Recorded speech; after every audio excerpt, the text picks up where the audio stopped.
As the protests continue erupting in communist-controlled Cuba, the communists have finally had enough, and they have reportedly opened fire on what is described as a peaceful protest, actually killing somebody.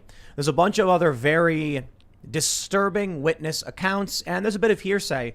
In one story, a man claims that his friend was calling him saying the police are rounding people up. They're secretly arresting people. They're beating people in the streets. And you know what? I got to say, I believe it. You know why?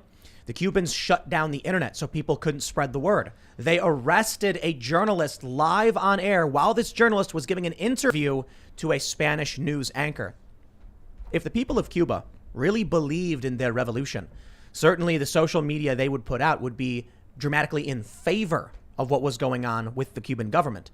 So why would they need to silence the people of Cuba unless it turns out the information coming out was desperate pleas for help, as the police brutally crack down on anybody who opposes their authoritarian regime? Well, we got that. We've got threats from Russia and China and Iran over U.S. potential actions in Cuba. Of course, you heard we talked about it last night. I believe we talked about it. The mayor of Miami saying we should potentially have airstrikes in Cuba. Man, this is escalating rather quickly. And then you've got South Africa. Massive food shortages are only getting worse because of the widespread rioting across the country. I think the death toll may be over 100 at this point. I'm not entirely sure. There's another interesting article, though. MIT, somebody predicted in 1972 that by 2040, the economy, the system, society would collapse. And now they're saying we're on track for that. So add that to the list. We've got the fourth turning. We've got Thucydides' trap. And now we got some MIT report. Okay, the apocalypse is happening. Well, we'll talk all about it. Joining us today is, of course, Jack Posobiec. Welcome, everyone. We are here for the fourth turning. We are going to document it in full. We're going to talk about the axis of the elites between the CCP, the 1% of China, and the 1% of the U.S. forming a global overstate. Listening to what Biden was saying earlier today, I don't know if he said it today, actually. He said it the other day, I think. He said it's not just the vote. What did he say? The votes don't matter anymore. It's who counts the vote or something like that? Something like that. That's what he said. But it was You saw that basically video, what that quote Jack? that Stalin was accredited with. Yeah. Well, I saw the one where he was saying, we've counted and recounted. There's never been an election that was scrutinized more highly than this. And I'm like, do you not remember the year 2000, Joe? Because I remember you going around for years afterwards saying, Al Gore won the election. Al Gore won the election. He said this, and I remember hanging chads. I remember the having the magnifying glass up. Did they fill out this bubble? Did they fill out that bubble? Well, perhaps they actually meant to fill out the bubble in between the Hanging bubbles. chads. Yeah. So no. We've had a very highly scrutinized elections in the past, Joe. I just want to add something, because a lot of people were like, for the past several years when I would mention Civil War, they'd be like, Tim, you're so dumb. Why are you bringing it up? Joe Biden is now repeatedly referring to the right as akin to Confederates, saying over and over again, we face the biggest challenge to our democracy since the Civil War. That's no joke. How many times has he said that now? Like several times? So this is something that I've picked up. This is a rhetorical device that is not being used by accident by not just Joe Biden, but really his entire White House and the entire administration there. There is a reason that they keep referring to civil war. There is a reason they keep referring to their political opponents as the Confederates, who are essentially traitors, right? Traitors to the Republic, traitors to the Union in the time. There is a very direct goal that they are seeking, not only in the immediate term, right, in terms of the basic political win, but also they are in search of a crackdown. They are in search of, they have a solution, and they are just waiting for the problem to manifest itself. That's right. They know they're hanging on to power by a thread, so they need an excuse for physical force, intelligence agencies, everyone to just shut it down and seize full control. But we'll get into all this. We got Ian chilling. Yeah. That January 6th thing, I feel like their response was a little extreme. And they're still responding to it. They occupied Washington, D.C. for months. Yeah. I was there. I couldn't park my car. Yeah. That's creepy stuff that's going on, man. Crazy. Like, we don't even, our capital was occupied by military forces, and we don't even talk about it. It was earlier this year. Right? We don't even talk about it. They only just took the fences down. Right. They wanted crew-served gun emplacements. Do you remember that story? Yeah, that's right. Yes. Right. They Pelosi, actually wanted that, and I believe it was Pelosi who was saying Yep. that. Was saying, do we need crew-served guns up there just in case of what? Right. There was never any intelligence, and they would have them up there. And a few Republicans every once in a while, when Chris Wray would come up, and they would say, do you have any intel? Can you tell us what the threats are? Can you tell us what's going on? Now, interestingly enough, on April 2nd, there actually was a terrorist attack at the U.S. Capitol. However, it was conducted by a guy who was not a follower of QAnon or MAGA. No, it was a guy who was actually a follower of the Nation of Islam, Louis Farrakhan. And by the way, he actually murdered a Capitol Police officer, the only Capitol Police officer to be murdered in the line of duty since the 1990s. What was the date? Do you remember? I believe it was April 2nd, 4-2. So I'm calling it the 4-2. Yeah, we got to call it 4-2 for now. That's my birthday. Yeah. 4-2, baby. All right, all right. I was down the street. I was actually down the street when it happened. We'll get into all that. We got Lydia. That's your birthday? I'm here in the corner. Yes, it is Ian's birthday. Happy birthday. Ian. Sorry. Thanks, Lydia. That's a bit of a downer, but yeah. Well, all right. Well, before we get started, everybody, go to timcast.com, become a member. We're going to have a members-only segment coming up after the show. Usually goes around 11 or so, but if it goes late, it goes late, because we want to make sure we're getting you the best of the best of that content. But good news, it looks like our soft date right now is for a Monday launch of the new site, which you've probably seen. We've actually got some of the alpha articles already. You're going to see them tonight if you're watching on YouTube, and they look absolutely incredible. There's more to come. Your support at timcast.com means we're taking over the media, baby. We're going to be hiring more and more journalists. We're going to be hiring fact checkers. I'm going to be creating a fact checking division. I've long talked about our plans for what we're doing with fact checking, and it's all coming. So again, timcast.com, become a member. But don't forget, like this video, subscribe to this channel, hit that notification bell. All apparently that it does nothing, but hey, do it anyway, and share the content. Share this video, share this show, share it with word of mouth through links, whatever you got to do, and do it for all of the other shows you really like as well, all the other creators. That's how we overcome the censorship, unless or until they ban us. So sure, whatever. But let's jump into this first story talking about communist Cuba. This is where it's getting dark, man. Daily Mail reports, quote, "The communists have lost control. First Cuban demonstrator is killed after police, quote, open fire on peaceful protest, while anti-government reporter is arrested live on TV as unrest continues. Diubis Laurencio Tejeda, 36, died Monday in a suburb of Havana during a clash between protesters and police. Witnesses claimed security forces had responded to demonstrators with gunfire after they threw rocks. Social media activist Dina Stars was arrested live on TV by Cuban security forces on Tuesday. Cuban government launched crackdown on protest after large-scale demonstrations erupted on Sunday. Seems to be getting worse, man. I don't know. You seem to know a lot about communists, though, Jack. What's happening in Cuba? Yeah, so I funny enough is I always joke about this. So I spent almost a year in Cuba when I was at Guantanamo, but because when I was there under the Obama administration, we didn't have a status forces agreement. We still don't have a status force agreement between the U.S. and Cuba in terms of that. So we were not allowed actually out into the island, right? So we used to have these T-shirts that we would sell on base that said, "You're here in Cuba, close but no cigar." Hey. Oh. Clever. Well, and so I've always kind of wanted to actually visit the rest of the island, but I got really into just how Cuba works when I was there studying it because. Needless to say, let's just say that while I was there for the detainee operations, we also had people who were there from an intel side that were not paying attention to them. They were paying attention to the broader, Cuba, the landscape there, the military, the politics, and of course we actually had some communication with them. We would say across the fence, just in terms of hey, if there's because it's very arid there on that part of Cuba because of the mountains. So, wildfires was a big issue, just like in California. So that's something obviously would affect both sides. So it just makes sense to kind of have a monthly meeting where we sit down and talk. Yeah. And so what you're seeing now basically is, look, the Castros are essentially over, right? Raul Castro has, he's on his last legs. He's kind of cut ties. He abdicated the throne. Right. He's gone. He's gone. And so they know that the new leadership, who, by the way, who is still on Twitter, verified and able to tweet, yep. Right, throughout everything you just said, cracking down on protesters, killing them, arresting journalists in the middle of the street. He is allowed to tweet, but Donald Trump, of course, is banned. Who is it? This is a Cuban leader, you're saying? The leader of Cuba right now? What's his name? Who is it? What's his name? I forgot his name, man. Let's find out. The man of the hour. You said a status of force agreement, Jack. Is that something that the government will officially do with another government when they are going to have military that is going to be out and about in the country? So you need some kind of legal, you need essentially a legal purpose for being there. So you look at a country where the U.S. has overseas bases, on a more normal, with a country where we have more normalized relations. So talk about South Korea, Germany, Japan. Those are kind of like the three big ones. Also, UK, we have some people there and on a few bases. And so you would have an essential agreement where, okay, we are not immigrating. We don't need visas, right? We don't need any specific documentation other than the orders, right? And that's all covered under that status of forces agreement. So, of course, and, the sort of cynical view of that is like, this is U.S. imperialism, right? Why does the U.S. need all of these bases around the world?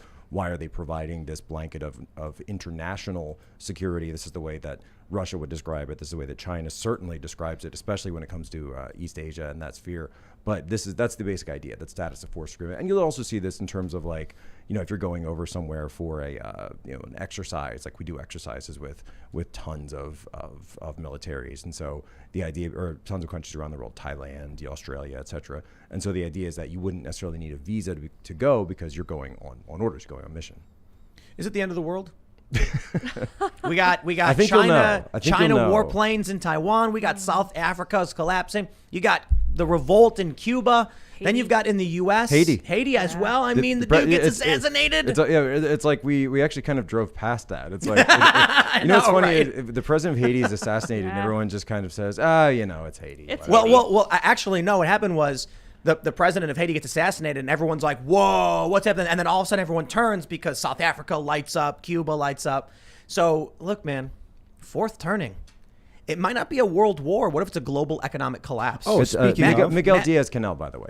I pulled him up. Yeah. I have a BlackRock right here. I got you a BlackRock as well. What you're seeing now is, by the way, this is a reformation of the global order, right? This is a reformation because, for a variety of reasons, America, which as I delineated before, which had maintained that system, and you can see the military power, but also the economic power and the cultural power of the United States. All of those have become diminished over the past decade and really over the past couple of years. Now, in the Trump years, there was this sort of like sudden resurgence. People were saying, hey, is the U.S. going to go back to that position? But then that was basically usurped by Biden, and so that path seems to be closed. And now people are realizing they are going back into what the status quo pro ante was prior to Trump, and the phrase, I'm going to say it and you'll all remember it, this was managed decline, right? We were told this again and again throughout the Obama years. The U.S. is headed toward a managed decline. And we were told, they used all these technocratic phrases to sort of explain, well, this is just the way, things are going, and countries, they rise and they fall, and this is normal. And, I believe in American exceptionalism the same way Greeks believe in Greek exceptionalism, et cetera, et cetera. That was the famous quote from Barack Obama. So this is the idea. And I want people to understand that this is being done by policy. This is being done by decisions, right? Human decisions, human agency that's made on behalf of the people in power that have made this decision. They've made the decision to outsource, right, U.S. jobs, which is outsourcing our manufacturing base, which is outsourcing our wealth, all of the secondary and tertiary industries and businesses and communities that would have thrived off of that. I was actually just up in Maine. We went up for the 4th of July, and it's great because you can go on the coast and there's all these sort of like old money cities and old money like beach towns, and you go 30 minutes away and it's all this post-industrial, just bleak societies where, former factory towns with the factories gone, and the workers, the families of the workers are all still there wondering, hey, what do we do now, right? We're still here, and we'd like to stay in our towns, but we're just stuck. It's all done through that's the interesting thing about policy. You can be an industrialist, you can run a factory, and through no fault of your own, the government decides they're going to put pressure on your business that forces it to leave the country. So of course it still comes down to the conscious decisions of a lot of these people who run these companies. But when they say something like, we're going to increase the minimum wage, we're going to increase the corporate tax, then we're going to do a free trade agreement for factories outside. Yep. It's impossible to compete. Let's say you make, Ian, you gave me this little, was it obsidian? That is obsidian, is volcanic glass. This is obsidian? Yeah. Wow, that's that. And how do they file it to this? All right, they polish it. Let's say, Ian, you have an obsidian factory, and you make these fancy little obsidian stones. Now we're talking, all right. And you operate in Hawaii. New Jersey. Oh, Jersey, okay. New Jersey. And then they announced Volcanic New Jersey. Yeah. Well, they import all the volcanic rocks. Naturally. So they announced they're okay, going to be okay. raising the minimum wage, raising the corporate taxes, and at the same time, free trade agreements with manufacturing from That's China. too much for my company And to handle. you say, you know what? My workers deserve $15 an hour. Well, I do so believe that. I gladly accept the cost increase, and I should pay my fair share in taxes. All right, so you go over the numbers and you say to pay everyone $15 an hour and to pay a 20% tax, we're going to have to charge $5 for every beautiful obsidian stone. No problem, right?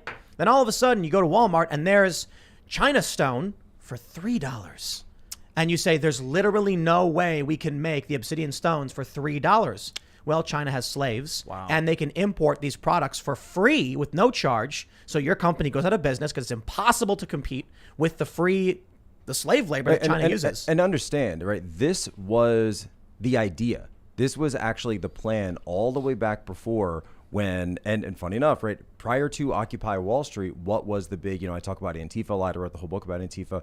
What was the big sort of Antifa moment, right? It was the Battle of Seattle, 1999. WTO. And the WTO, and it was all about who getting into the WTO. It was all about China getting into the WTO over slave labor. And that was Antifa, right, protesting against China and very violently rioting against China getting into WTO. Those were Gen Xers. So a big thing at play here is Gen X was protesting at the battle in Seattle in 99. And they were flying Tibetan flags. That was second wave Antifa. Then yeah, exactly. I wouldn't call them Antifa. They were anti-free trade, like it was more classically liberal in a lot of ways, but they were leftists. And then 10 years goes by, and you get a little bit more than 10 years, 12 years, you get Occupy Wall Street. What's that? Millennials, with some Gen Xers who were at the WTO, but many of those Gen Xers, the WTO, moved on, had families, got jobs, and they're gone. Now the millennials come in. It's been 10 years since Occupy Wall Street. 10 years, isn't that crazy? It'll be 10 years in 2 months. September 17th, 2011. Zuccotti Park. That was nice. Now it's Gen Z. People who are 10 years old during Occupy who have no idea what it was about are now in their 20s, entering their 20s, and they're voting for people, and they know nothing about the Obama administration. That's why I talk about the Federal Reserve like a chicken with my head cut off on this show, because we got to teach these people about what is at least part of the root cause of social disorder right now. And I think it's the privatization of our monetary supply. Bro, look, Jack talks about the plan, the WTO in 99, again, right? this all goes back to it, man. So, but it's as I explained. How you think that Joe Biden doesn't know what he's doing? He's called for those three things specifically. We're going to raise the minimum wage, and we're going to increase corporate tax so they pay their fair share, and then free trade agreements. And you wonder why all those things come together. It's to make sure you can't run your business. Now, here's the thing. These people who were 10 years old during Occupy Wall Street weren't even alive during the battle in Seattle, during the WTO stuff. Right. They don't know any of this. Now all they know is they're growing up, and the system is broken, and the government should give them free stuff. And when you try to explain to them, dude, it's Biden. He's been doing this for 50 years. They go, shut up, fascist. Did you see that they're going to be giving families $300 per kid? Yes. Until they're 18 years old. Child tax credit. This is how we afford this. We can't. So they're just going to print more money. Bro, have you seen the consumer price index? What was the percentage it said? It's like 5 point something. It's going up. Right. Gas is up 45%. It's insane. Biden inflation. Biden inflation. We're gonna. It's they call it, what do they call it? Massive monetary theory. And modern monetary. Monetary theory. Modern monetary theory. But it's not modern monetary theory anymore. Now it's modern monetary practice. Right. We can spend forever. We can spend indefinitely. We can. And when you hear the Fed say, "Oh, we're adding to our balance sheet. We're adding to the Fed balance sheet," right? Right. Well, that means you are taking on debt, which means when you're taking on the debt, you're issuing what? You're issuing loans to banks at the highest level, right? The reason that they are doing this is because they want all of you. They want millennials. They want Gen Z to become a renter class. Right, You'll own nothing. You will live in the pod. You will eat the bugs. Right, you will own nothing, and you'll be happy. Right. That doesn't mean that no one owns everything. Right. Someone is going to own something. And that someone, as we're finding out now, is going to be Wall Street. That's going to be BlackRock. It's going to be Blackstone. It's going to be these massive companies that are coming in now and purchasing what? Real estate. So your landlord, right? We know how much Antifa loves landlords. Right. Yeah. Exactly. So you have corporatism, where these corporations from Wall Street are now controlling the land. They're controlling your real estate. If you want to go out And this is the amazing part of it, because rent's just going to go up. And so who's paying for those loans? The renter is. You are. You are going to be a Russian serf. Look how brilliant the whole college plan was. Everybody must go to college. Two things happened when they went to college. They took on massive debt they can't pay back and they can't declare bankruptcy on. And they got indoctrinated with psychotic, cult BS. They told everybody to take it on. At the very least, if they don't indoctrinate you, they make you an indentured servant. Yeah. Now they're buying up all the houses. So if you want to live somewhere, they're going to say, but you got to pay us rent. Hey, we're a private company. If you want to live in my house, you got to pay the rent. And then when you give them problems, they'll say, we're raising your rent. Oh, no. And you get kicked out. It is. So where are you going to go? How are you going to have any type of wealth formation? If you don't have wealth formation, how are you going to support a family? God forbid. And if you do somehow manage to be able to get married, to have a couple of kids, how are you even going to be able to generate enough wealth to pass something on to them? So you create, and this is something the left I used to talk about all the time, generational wealth, right? Dude, you're not going to be able to do that with the negative interest rates the way they are now. This is all done by design. And the manufacturing, where does it go? It goes to Asia. Why? Because they don't have our labor laws. You have slaves, essentially slave labor in China, in Xinjiang with the Uyghurs, that are building all of this stuff, so they don't have to worry about them. They're not getting the wealth. The wealth is going into the 1% of China. And who is that? That's the CCP. And this gets back to my earlier point before, when we talked about the Battle of Seattle, when people were talking about putting and this was Clinton, right? This was Clinton putting China into the WTO, and then later Bush 43, Bush 41 talked about this. Of course, the response to Tiananmen Square, he said, well, we just need to bring China into the global order.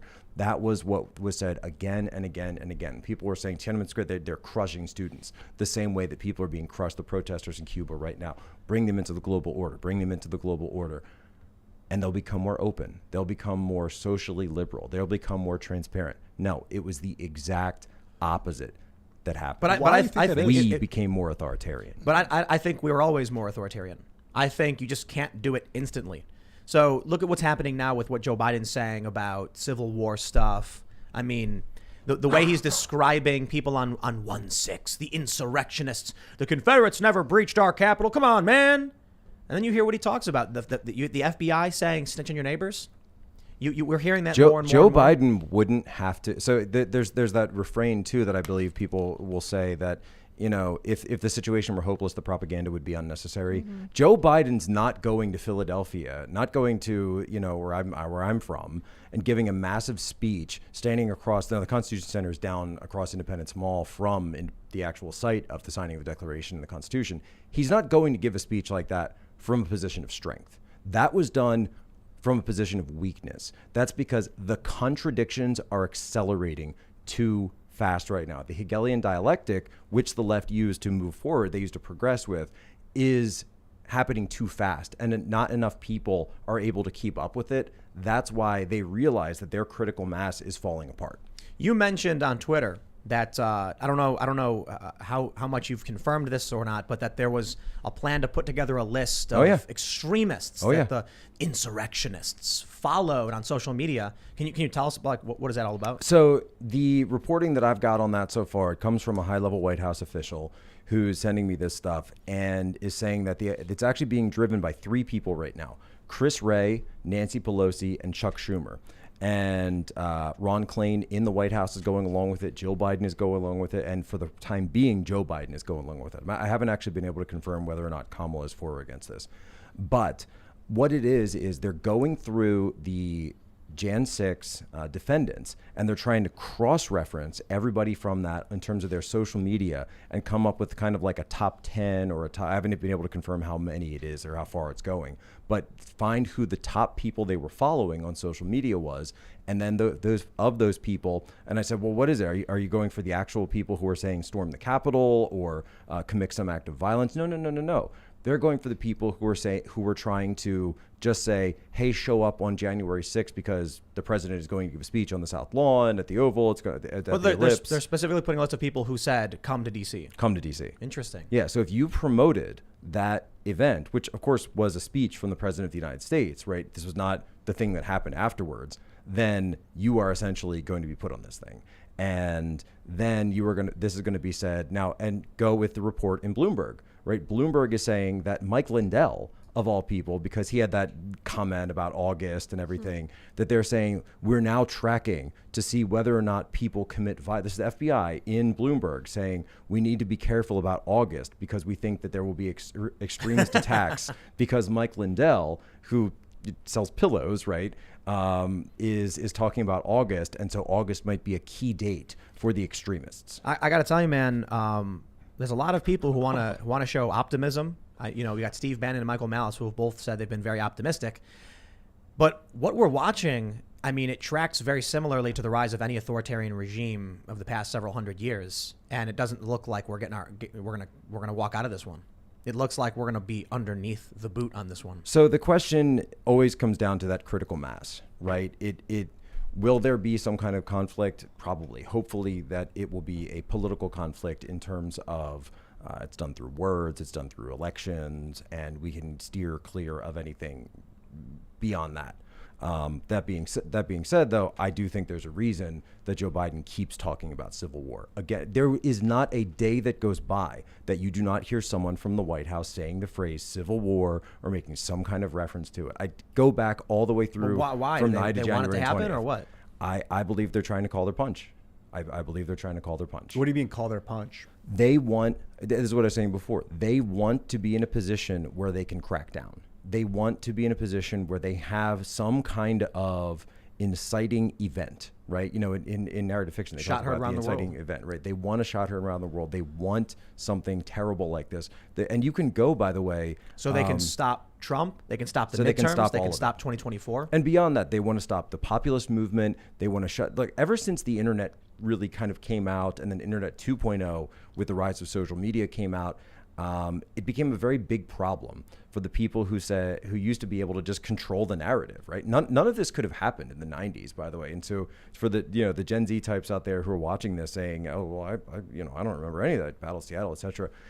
In the 90s, there were like 5 TV channels and a couple of newspapers. And if you wanted to control the narrative, it was very easy. That's why, I think for a lot of people who are younger, Iraq WMDs, that was kind of like the last sort of time where it worked, where just a lot of people said, well, if the government says there's WMDs in Iraq, I mean, I guess we gotta. But everybody was saying it. Everybody's saying it. There's no, right? Because those other you might be able to find a certain AM radio host who was around at the time, who would probably be speaking out against that, but that was probably it, right? There was no other form of mass media. We don't even use that phrase anymore, by the way, mass media, because everybody through social media has the capacity to be mass media. Think about that. That's an interesting point. Yeah. Everybody, all you need is this, and you can be mass media. We do that new vlog. We use a lot of our phones to film it. People probably don't realize we have good cameras, and then we just use phones. I always say the greatest journalist of 2016 was Zdenek Garza, the guy who was a firefighter on his day off on 9/11, who decided to go to the memorial and then got that video of Hillary passing out when everybody in the world said that it wasn't happening. But what did he do? He had the wherewithal and he had the mental preparedness to say, I'm going to turn my camera, I'm going to film this, and then, right, and this is the spark of just history. This is the spark of the turn of history. I'm going to upload it to my Twitter account. And then somehow, and you only had a couple thousand followers, but it was enough that it generated more and more. And then it became, I really do think that was the day she lost the election. You're saying that they want to call their punch and think about everything Biden's been doing. It's not just saying civil war over and over again. It's that, the FBI comes out and says, you're in a position, catch the extremists and your family and your friends. You've got the FBI saying white supremacists are the biggest threat. They're saying these things over and over and over again, even though it's not backed up by any real data or any real news, because you repeat the lie enough, people start to believe it's true. But they're planting the seeds. Right. And then you've also got, and you can see this in the documents that are coming out from DOJ and all this. They've got people in Facebook chat rooms. They've got people in telegrams. They've got informants all over the place. It just came out. BuzzFeed, of all people, just said that the Michigan plot had 12 FBI informants involved. Out of what, 17 people? Right. Right. 12 FBI informants. So here's what happens. A year from now. That's BuzzFeed. That's not like, A year from now, something happens and they'll be like, see, we told you. Yeah, right. Like a year goes by and they're just waiting like any one day and these 365. It actually, I'll put it this way. do you remember the Simpsons episode where Homer it turns out he hasn't paid his taxes, so they ask him to go undercover on his friends, and then so they put a wire on him, and it's like this huge box under his shirt, and he's walking around Moe's, and he says, so you guys committing any crimes right now? and they're like, Homer, do you mean like the time that you were trying to counterfeit money? And Boo's like, no, I mean like stuff that involves you. You know that time, like, and then they give more examples. And like and I think Mo has like a killer whale in the back room or something, and all these Japanese guys, and he's like, get rid of it, get out of here, guys, get out of here. Right? That's what the Democrats are doing. Right. So that's I mean and I laugh, but it's that's kind of what's going on right now. Is that you have a solution in search of a problem. By the way, this is something that I saw in the intelligence community when I was in there. That as the war on terror was wound down, you had all of these, they would say capacities, right? You had all of these teams, you had all of these special operations forces, you had all of these super high-powered intelligence programs, collection programs, all designed to protect America from terrorism, right? But as the war on terror is winding down, you have all of these toys, right? And yet you don't have any authority to use them anywhere. So you have to say, and you have all these people who have joined saying, hey, I need to defend the country. I've been told we have all this Gucci hardware, these Gucci programs. I've gone to this training. I've gone to that training. What do you mean I can't go kick down some doors? What do you mean I can't go after somebody? I've got to go after someone. There's got to be somebody out there, right? When you are a hammer, you view everyone as a nail, right? And so you have a supply and demand problem when it came to terrorism. And now they are trying to turn that on its head and say the biggest terrorism threat is not overseas anymore. It's right here behind every blade of grass. But I think that has a lot to do with the midterms and with Donald Trump running again. They will by any means necessary stop Republicans and Trump from winning. That's a lot of collateral damage. Yep. You think that they would do that? Right now they're hanging on to power by a hair. They have the Senate only by the tiebreaker vote, and they have 11 votes in the House, I think. So it's close, yeah. It's close. So 2022 comes up. I mean, look, we saw Republicans win safe Democrat districts in 2020. This could be the Republicans taking back the House. And as I've said, the Republicans, they won't, but they should immediately impeach Joe Biden for all of the, look, if they could impeach Trump over a phone call with Ukraine, we got way more than that about Joe Biden with Ukraine and Mexico and all the other garbage he did with his son Hunter. But the Republicans get that House. They can start filing subpoenas. They can do what the Democrats did. Now, the Democrats aren't going to let that happen. Not to mention the Republicans probably wouldn't do it anyway because they're really, really weak. But the Democrats don't want to lose power. That all depends on which Republicans end up winning these primaries. That's why the primary fight is so big right now. And you look at some of these states, not only in the House races, but in the Senate races, because Republicans know they have a very good chance of taking back the Senate. That's why you've got stuff that's heating up in Missouri, in Arizona, in Ohio. These are all places where people either look at it as a potential Republican pickup or you've got a Republican that's leaving. Wisconsin may or may not with Portman. We're not sure. I know he said that he's not going to run again, but actually, I don't know if I'm like breaking news here, but he may actually run for re-election in Wisconsin. But and you've got strong candidates, right? And people are. I'm constantly getting people to say, "Hey, Jack, you should take a side with this guy and take a side with that guy." And I said, "Look, I think there's a lot of strong candidates." And I think I hear a lot of people saying the right things, just like you're saying, that you've got younger Republicans now who are stepping up saying, look, I don't want to just win to say that I won the race. I want to be in charge in the Texas governor's primary. That's why Abbott is facing some of this stuff, because they're saying, and Abbott, I actually, not a Texan, but I never thought of Abbott as some kind of rhino. But now you've got people going up against him saying, how come you didn't pass an election law a decade ago? How come you didn't pass this law back then? If in the midterms enough right populists win and displace neocon and establishment Republicans, then they might actually start doing stuff. Imagine if every seat taken is by a Marjorie Taylor Greene or a Lauren Boebert or a Matt Gaetz. Right. So this is something where, I've got to give credit where credit's due. You look at the DSA, the Democrat Socialists of America, and the way the squad kind of rose up out of the DSA and rose up out of their sort of talking points, it's almost like what they did is they created kind of like how Major League Baseball has the minor leagues, right? It's sort of like a farm team where people can compete, people can move up their way up in the ranks, and then as they get up into Congress,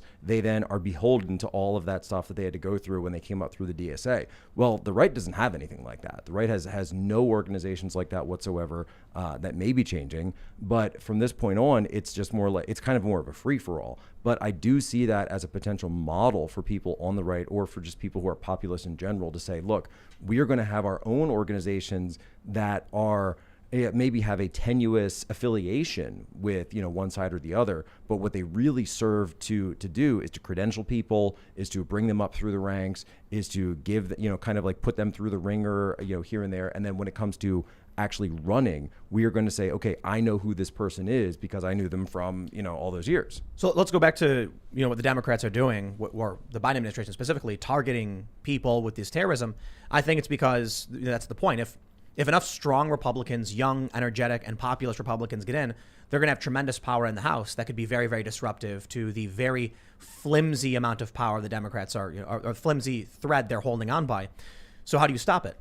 Well, you continually say that the Republicans are insurrectionists. They're the problem. They support Trump. This proves it. And they try and do everything in their power to use the government to go after those who might actually upset their power.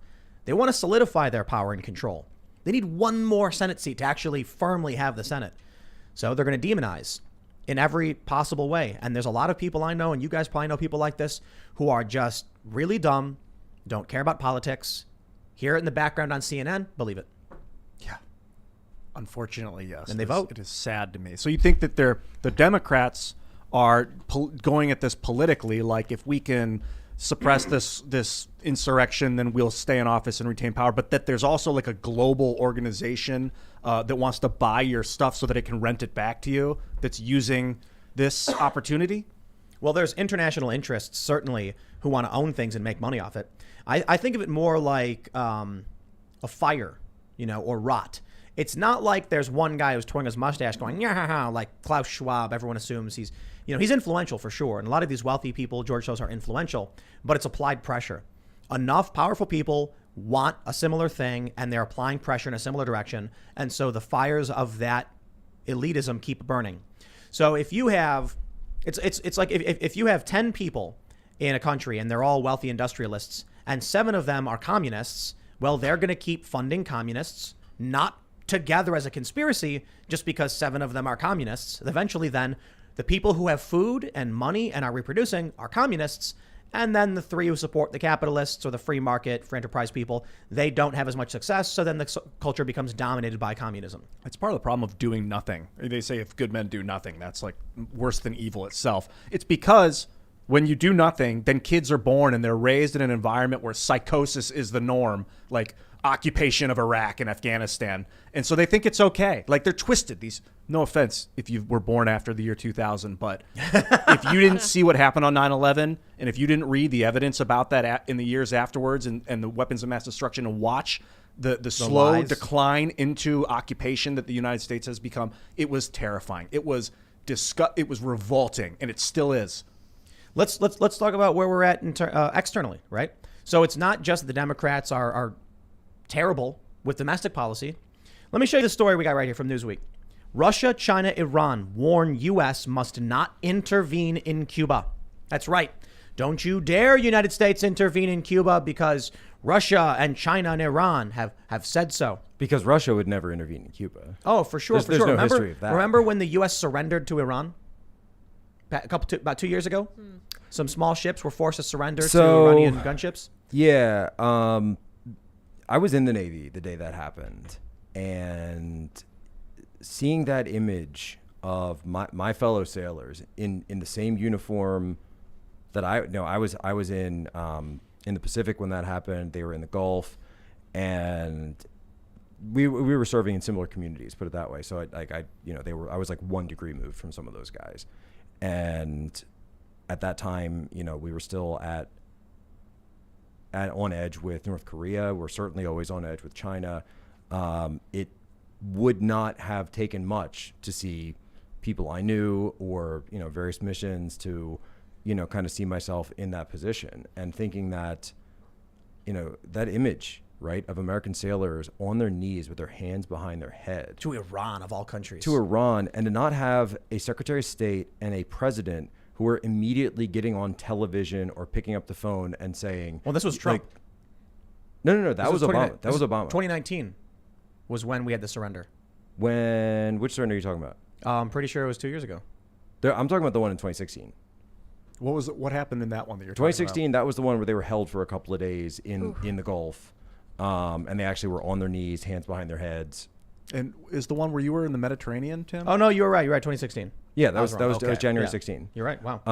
What was the story, by the way? Were they sailing too close out of international waters? They went to Iranian waters? So there is an island called Farsi Island that's essentially in the middle of the Gulf, so the Gulf is split right now, right? So there's international waters, but then when you get into what a country is called in their economic exclusion zone, that would essentially be considered Iranian waters. However, this island, which is in the middle, is an Iranian island. So they have sovereignty over that. So there is an EEZ around that island as well. And their ship, I believe in the official report, it came out they actually ran out of fuel because the junior officer on there didn't actually calculate the fuel that they would need for the journey. They were going from the northern Gulf all the way down to Bahrain. And they didn't compute it correctly, et cetera, right? It's supposed to be the swing, and then you go around the island, run out of fuel, drift into the waters, get picked up. But they say, hey, you're invading our waters. And they say, oh, excuse me, this is just, it's a big mistake, it's huge understanding. Nope, this is U.S. invasion. But you look at the response now. This is why when you said it was Trump, I said no. Imagine Trump on Twitter. Right.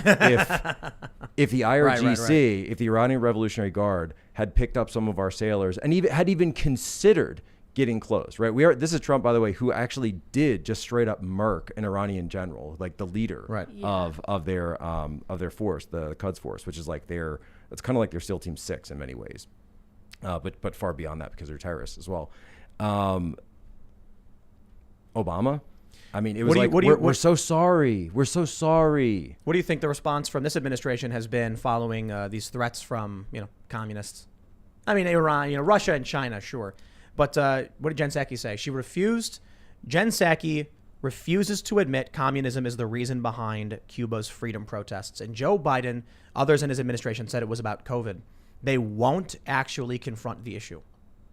They won't actually speak to the public honestly about what's going on in Cuba. So this is actually they're scared. This is actually a situation where, Biden, who and I'll give him some advice. I don't think he'll take it, but if he wanted to be smart, this is a chance where you could stand up for U.S. leadership for this is Monroe Doctrine. This is the Caribbean, right? This is nowhere near China. This is nowhere near Russia. This is our backyard. You don't tell us what we're going to do here. Right, that's not how this works. Right, you could have that, and that, by the way, that used to be U.S. policy going back.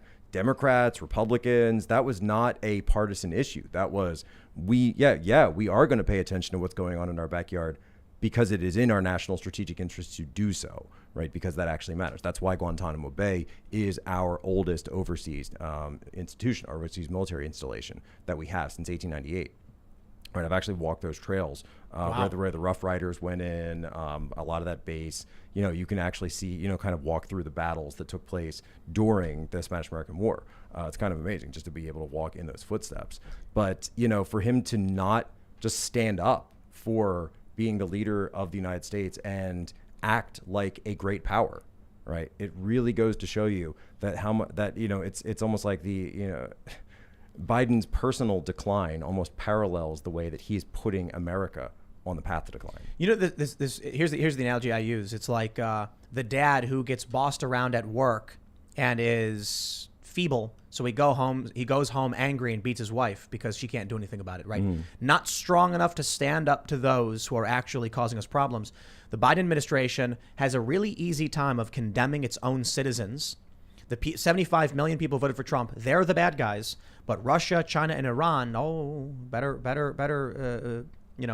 Right. Hold your tongue. Right. If you were walking around the wrong place of the Capitol at the wrong time, and I say this as somebody who was physically there on Constitution Avenue watching as this all took place, right?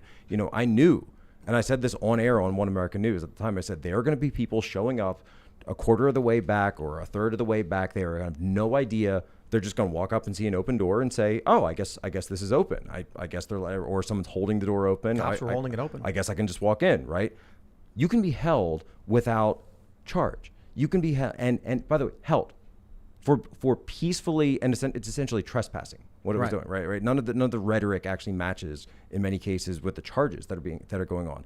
But you can be held without bail, which is a complete gross violation of the Constitution. You can be fired from work. You can have your personal funds and your banking or debanked. All that stuff's going on. Entire family in Texas was just arrested, and I was looking through the charges. There's not even including a minor member of the family was arrested. No violent acts whatsoever. So that's Joe Biden when it comes to his own citizens, right? His own constituents. And so we have a really interesting situation right now where it almost feels like he doesn't treat those people as if they are citizens of the United States and he is their president, right? It's almost like he kind of thinks, well, those guys are Trump supporters, so I can treat them differently than I would treat a regular U.S. citizen who's all of us. This is what people need to understand in this country. Joe Biden has not been speaking to you this entire time. That's what's really fascinating. You get these conservatives who are like, oh, I can't believe Joe Biden said that. It's crazy. It's like, bro, he's not talking to you. Not talking to you. When Joe Biden came out and was like, we might need another lockdown in this country,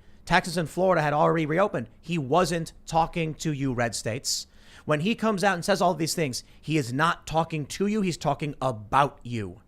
They don't like you. They hate you.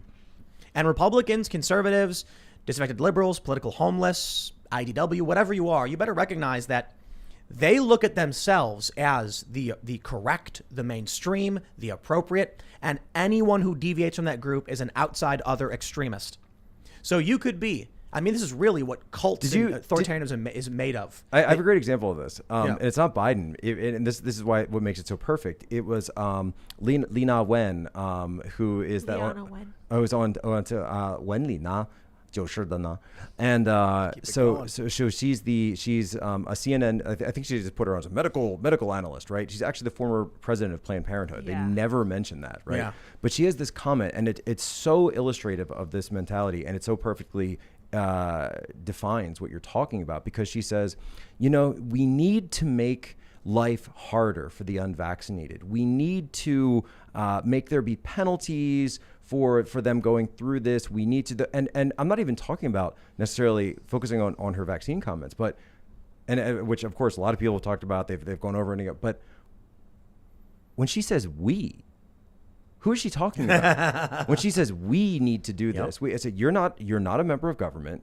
You're not elected to anything. You're a CNN contributor, and yet you're acting as if you have state-like power over. And that is why I use this term that I've started to put it into the colloquial parlance, and I've introduced it. I call it the overstate, right? And this it sort of combines this idea of the sovereignty of the U.S. government, right, and state governments, but also the connection with the media, with academia, with social media, et cetera, Silicon Valley, Wall Street. This idea that there is. So when she's saying we, like who's she talking about? The party. Right, the party, right, exactly. Party members. Anyone that will allow Communist Party. themselves to be brainwashed in the moment. Right, who's It's we? Who's we, the Lena? American Shadow Communist Party, we'll call it that. We is a very powerful word, and that it's a cult building mechanism. Yeah.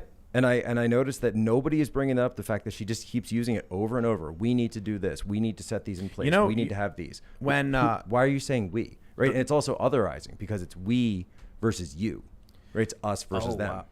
When I listened, when I see the things that Joe Biden is posting, let me see if I can pull up something specific. There's a video I tweeted. Here we go. Biden said, actually, I'm going to play it. I'm just going to play the video. Is it not working? We can't. Oh, I muted it. That's the problem. I'm like, why is there no sound coming out? Oh, I turned the sound off. We do a little technology around here. Here we go. You ready? It's no longer just about who gets to vote or making it easier for eligible voters to vote. It's about who gets to count the vote. Who gets to count whether or not your vote counted at all. It's about. So that's only 16 seconds. I don't know the full context, but assuming that is close enough to the context, he's talking about voting laws in Georgia. The new laws, right? The new laws. This country is already in divorce. I mean, seriously, when that woman on CNN says we need to do X, she's not calling you we. She's not referring to you, the people who are watching the show. She's saying you're outside this. When Joe Biden says it's no longer about who gets to vote, it's about who gets to count the vote or something to that effect. Yeah. He's basically saying it doesn't matter. What is he talking about? Where's the context of that?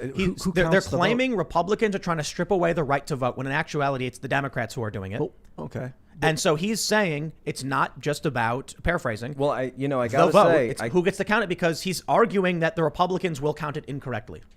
Can I just say though, I gotta say this, I gotta be clear. We're gonna do a little fact checking around here. Thank you, Jack. As I was driving up here, and we're not gonna dox, but we are in a somewhat rural area. I did not see a single FedEx Kinko's on my entire drive here. And Kamala Harris, Yeah. I gotta say, I think she's right on this one. No Kinko's, even though they went out of business 15 years ago. Not a single Kinko's did I see. She actually said Kinko's. She actually said Kinko's. Out of business for 15 years. Yeah, well, they were. It's FedEx. Oh, FedEx now. Yeah, so store, FedEx okay. bought them out. But even still, like she said, Kinko's. Kinko's. That's Listen. Kitty City. We've had a lot of people talk about peaceful divorce in this country, and I'm not a fan because I don't want to see China take over. Like, we need American unity, American culture. We need to have a strong comeback. But a lot of people have said, peaceful divorce. Let me ask you a question. Yeah. How many presidents do we have right now? How many presidents of the United States do we have right now? I don't know what you mean by that. Like, obviously, we have one. We have Joe Biden. Right, we have Joe Biden. But do you think that there are people who, at this point, just see him so illegitimate that they just don't view him as the president, and they would view someone else? This is not Biden or Trump. This is 2016 when people said Trump is not my president. Right. That's exactly that where it started. Schism where there were and Russia. Tens of millions. And you can go, by the way, Joe Biden, you have the clip he said there, but there was another clip where he said, that's not how we do things in America. You win, you lose, and then you go on. You don't keep whining about it. And then I'm like, Joe, I'd take 2 seconds and run a Twitter search on his own account. And he says, the 2016 election was interfered with by Russia. They've undermined our democracy. Yep. Right. Pelosi said it. Right. But it's right in your own words. In your own words, you said essentially that Donald Trump didn't win because of Russia. So you were saying he was an illegitimate president, just months ago. When Joe Biden, Democrat pundits, CNN begin referring to themselves as we, which excludes you, you need to recognize what that means is happening in this country. Already, it is very obvious that there are two clearly distinct groups. One currently has the power of federal law enforcement, and they are using it to crush dissidents. Like little old ladies. There's that video where the cop opens the door for the little old lady, arrested, charged. Some of these people in solitary. Antifa, free to go. It's very obvious where we're at right now. When Joe Biden comes out and he says, they're basically saying repeatedly, we, not us. And the we is a reference to Democrats and the party members and not anybody who opposes them or any Americans. He is not a president for this country. He is a president for a faction. You can use the word we for everybody. Like, I think we need decentralized free software social media. And I'm not talking about a group of us. I mean, all humans. Of course. But when she said we need to make life hard for the people who aren't vaccinated. Yeah, it's abusive. In her context, she's referring to we as a select group of people, how they are going to control and punish. She specifically is talking about punitive measures and not even to get into that issue, but punitive measures for people who have decided not to opt into your preferred preference. We are going to take it's not even that. It's that people against them. There are people who are pro-vaccine who have danced and sang at the advent of mRNA vaccines, who are told by their doctors for pregnancy reasons, for allergy reasons, you are not recommended to get this. And they're saying make their lives harder. Or as we're now hearing, autoimmune disease, that apparently some people have this FDA announcement. That's right. That's why I'm so offended by door-to-door vaccination, because you go to a doctor, they give you a list, you check off. Do you have all? They give you a huge list of ailments, and they're like, check off what you have. Because the doctor looks at it and goes, oh man, we can't prescribe you this antibiotic because you have X syndrome. But a guy going to your doorstep, they're not going through at 7-Eleven, at bars. I don't want to get into that whole debate. The point is, they're not talking about, when she said we, She was referring to a group of people who are ex-governmental or extra-governmental who somehow have the ability to implement policies and enforcement over everybody else. Who is she or the people on CNN to assert that they have the ability to even enforce non-laws over people who are not part of that group? Here's the essential truth. They do have that power. Right. They do. They know it. They do, and when she says that and doesn't get any pushback from any of the, and you can see there's 3 people on at that point, no pushback whatsoever, because they all have that power, because they know they're in the driver's seat and they know that they are part of, and there isn't a name for it, and that's why I'm coming up with it. I'm giving this title the overstate, because they know that they are a part of that influence network, right, of those competing interests of these, in many cases, CNN's owned by a multinational company, right? So we know that they are part of that group that is in power, and they know that they can wield that power over others. And in this moment, there's no check. There's no check on that power. Republicans aren't even involved in the culture war. Who was it? Jesse Kelly, I think, said Democrats won the culture war because they were the only ones fighting it. So this is I know I'm not supposed to do this, but this is William F. Buckley. This is the problem with his famous phrase. So his famous phrase was, a conservative is someone who stands athwart history yelling stop, right? Well, if you're just someone who's standing athwart history yelling stop, and yet other people are going to say, hey, let's try this, let's go here, was he insulting conservatives? No, that was his. That is like his. This is like his most famous quote that's attributed to him. Who would want to be a conservative, right? And he's not actually. Now, if you are a conservative, you can say, well, I see what he's saying. We need to preserve institutions and social norms and culture and morality that have sustained us for all these years, et cetera, et cetera. But if that's your tactic, to just sit there and say, stop, we're not going to do any of this anymore, it's like, no one's going to come to your party, man. Yeah. But nobody's going to show up. He's right. You're not offering anyone anything.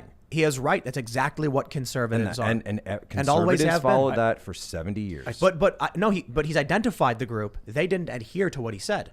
He identified a group of people that just said, we're good here. And that's it. They're not fighting. So I don't know. Right, standing. So you just stand there and say stop. Paul Ryan with his little bow tie. I think there's a lot of things in this country that need to change, but I think there's a lot of things that are good. We want to keep the good. Imagine what these communists are, the overstate, the party members. They represent a group that says, we got this amazing skyscraper, let's tear the whole thing down and then live amongst the rubble as we rebuild. Then you have conservatives who are like, the building's fine as it is, stop. And then you've got other people who are saying, we can probably improve this building quite a bit. Let's keep it and get rid of the broken parts and put in good parts. I like those people. That's how I identify. That makes the most sense. So I don't identify with those who are like, burn it down. This is my problem with the way that a lot of people have been going against the CRT debate, the critical race theory debate, which, and don't get me wrong, I think people are doing fantastic work, Chris Rupo specifically on that front. But if you're just going to be one of these governors who says, I'm banning critical race theory and critical race theory bad, like, okay, but if you ever come out of power, they can just take that away, right? You need to be explaining to people the alternative. You need to be explaining to people what is, number one, true history, but then also why, right? Why are these things considered good and this is considered bad? You can't just say to people, we're going to ban this and this is out. Then I think that's why I think conservative is probably the wrong word. Populist maybe is a better word for it. I think so. When we had Charlie Kirk on the show, he mentioned that during Occupy, the conservative movement wasn't ready for a lot of these things, like calling out the corporations and censorship and Wall Street and big tech and things like that. And I'm like, I don't think conservatives ever are, because they're literally always just saying stop. Reactionary? Is that what those reactionaries are? Reactionaries oppose the revolution. Right, so reactionary is a term that came up during the French Revolution. And so it was actually a propaganda term used by the Jacobins and the murderous authoritarians of the French Revolution for their political opponents, who said, hey, maybe we shouldn't kill everybody and destroy all of French culture. Maybe we can just go around executing people because we decide we want to. They were called reactionaries. So this was actually a propaganda term used by the Red Terror. Right. So back to the conservative statement, the populist is maybe a better word. The libertarians are very much involved, but they don't like Donald Trump. I think with Dave Smith and the Mises Caucus, you actually have strong principled libertarians now who very much so will say they don't like Donald Trump, but very much so will oppose a lot of what the Democrats are doing. And I think that's something a lot of the populists actually agree with. So they might not agree with criticism of Trump, but I think the one thing that Trump animated, or the one thing about Trump that animated a lot of people was anti-establishment. I think there's substantially more anti-establishment people in whatever this faction is. So I don't know what the right word is to describe them. The people who are actually demanding things. You look at people like, Lauren Boebert or Marjorie Taylor Greene, who actually say, hey, we want a thing. Most Republicans are like, we say no to Democrats. I'm like, well, what are you for? What are you actually advocating for? Okay, I'm smiling right now because you mentioned those two, and I want everyone to know that I didn't say anything to Tim prior to this show, but you mentioned those two names just because you see as two people who are fighting, right? You look in the news and they're actively fighting for things. When I said that they were potentially members of Congress that were on the Joe Biden list, it was exactly those two, Marjorie Taylor Greene and Lauren Boebert. I just those two. Like, Those here's are the- our list. It's two people. So far, I mean, again, Yeah, I they're don't gonna- know they- if this is the final list, but those are the two members of Congress that I was told. You that know what would they've be on the done? list that You they know are what? You looking know at. what big tech has done? By banning people on the right, they have made sure that the only voices you hear are for the most part, spineless, weak Republicans who just say, "Please stop, Democrats." The fierce, fighting, angry people who are like, "This is what we want and why we want it," all have been banned. Not all, but mostly. So now what they've done is, Well, they're banned or atomized. what do you mean by atomized? So atomized is a great example for Marjorie Taylor Greene, right? It's like Right. we've isolated you, we've broken you down to your constituent atoms. You're not a Republican, right? And they force her to go through these struggle sessions. And even the Republicans do. Right, and that's what I'm going to say. Like, even McCarthy is kind of saying, well, I'm going to strip her of her committees, but I'm not going to kick her out of the caucus and all that. Like, so he's going along with it. They want to control it. He goes along with this. So this atomization of it's part of an otherizing. This goes back to, it actually goes back to what the German Stasi would do in East Germany, because when they realized that it got to a certain point where they were disappearing too many people, and they realized that, okay, this is getting a little bit too untenuous for us. Well, okay, what we're going to do then is, instead of disappearing you and locking you up, because that's hard, it costs money, right? You need to go through trial, etc. We're just going to destroy your reputation. Right, we're just going to destroy what people think of you. We're going to smear you. We're going to attack you. We're going to use all of our power implements so that people, you can be out there and you can have your quote unquote free speech, but no one will listen to you. Yeah. They amazingly condemn Marjorie Taylor Greene for things she said before she was even in office. Right. Kevin McCarthy goes along with everything the Democrats say, and it's very obvious. The establishment Republicans and the Democrats are part of the uniparty. And right now the Republicans are just frantic because there is an invasive force of populists who have come in and started making changes. So maybe what'll happen is they'll put out that list. Oh, Lauren Boebert and Marjorie Taylor Greene are on that list, huh? I'd imagine the America First candidates, the right-wing populist candidates, obviously huge overlap, the ones who are trying to primary, they're all going to be labeled extremists. There's going to be stories in every major newspaper about, oh, these Republicans, they're evil and dangerous. We can't let them win. And by the way, I don't know if anyone saw this, but this is a huge problem that the populists have, right? Liz Cheney, right? Liz Cheney, who's sort of the avatar of sort of the anti-populist. She's the avatar of the establishment wing, or she's been propped up as this. She just raised $1.8 million, right? She actually put up the highest numbers for any House member. Right, that's Liz Cheney. Now, I'd like to go through that 1.8 million and where'd see she get it exactly from? where's all that coming from. Well, the squad members raise most of their money outside their districts. Squad raised a ton of money. This is going to come down to a money fight, and there are extremely powerful interests that are fighting against this. And so I do believe, by the way, that populists have the upper hand in terms of numbers right now. I really do. But the money side is going to get filtered in. They've broken the working class. Oh, sure, you might have the working class on your side. 1 million grassroots donors who are too broke now because the economy's been destroyed to actually give you a penny to help your campaign. Yeah, when the Roman Empire fell apart completely, the middle class eviscerated and evaporated. It was gone. They completely disseminated the middle class. You've got these elites worth, the net worth of the billionaires went up substantially. The major corporations' stock values started to skyrocket. Small businesses destroyed. And what did that help do? destroy grassroots activism. Bernie Sanders famously had an average donation of $23 or whatever that number I am was. once right? again asking. But Bernie was able to rise up because he had the people on his side, and all of that money flowing into him empowered him greatly.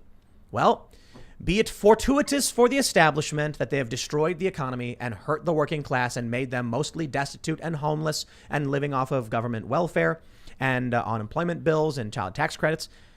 Now you could have 10 million supporters. If they're too broke to donate to you, they don't. But the wealthy elites whose net worth went up, they can donate whatever they want to whoever they want. Super PACs. So we went to the, you mentioned the workers, right? We were out in Nevada for the UFC fight. We went to Joe Rogan and Dave Chappelle the night before, and then because Rogan's in town because he does commentary, so we go to McGregor and Poirier, and at the stadiums where we were going, at the arenas where we were going to show up, the concession stands, the line was like 40 minutes long for each of them. Why? You would go up and you see there's only 2 people working behind the stand there. Wow. That's it, right? Because that town, that city that's the entertainment capital of the state, right? That's their entire economy. It was decimated by COVID, and now they have a worker shortage because there's so many people that are living off of government. I say, hey, I get this money for free. For that, I got to go deal with drunk people. I got to go deal with, whatever. You got my order wrong, so I got to go deal with emotional abuse. Why go back to work if I can still get government money for this? It's a massive worker shortage out there. It's a time bomb, It's the bill will come due. It's which law of thermodynamics, Ian?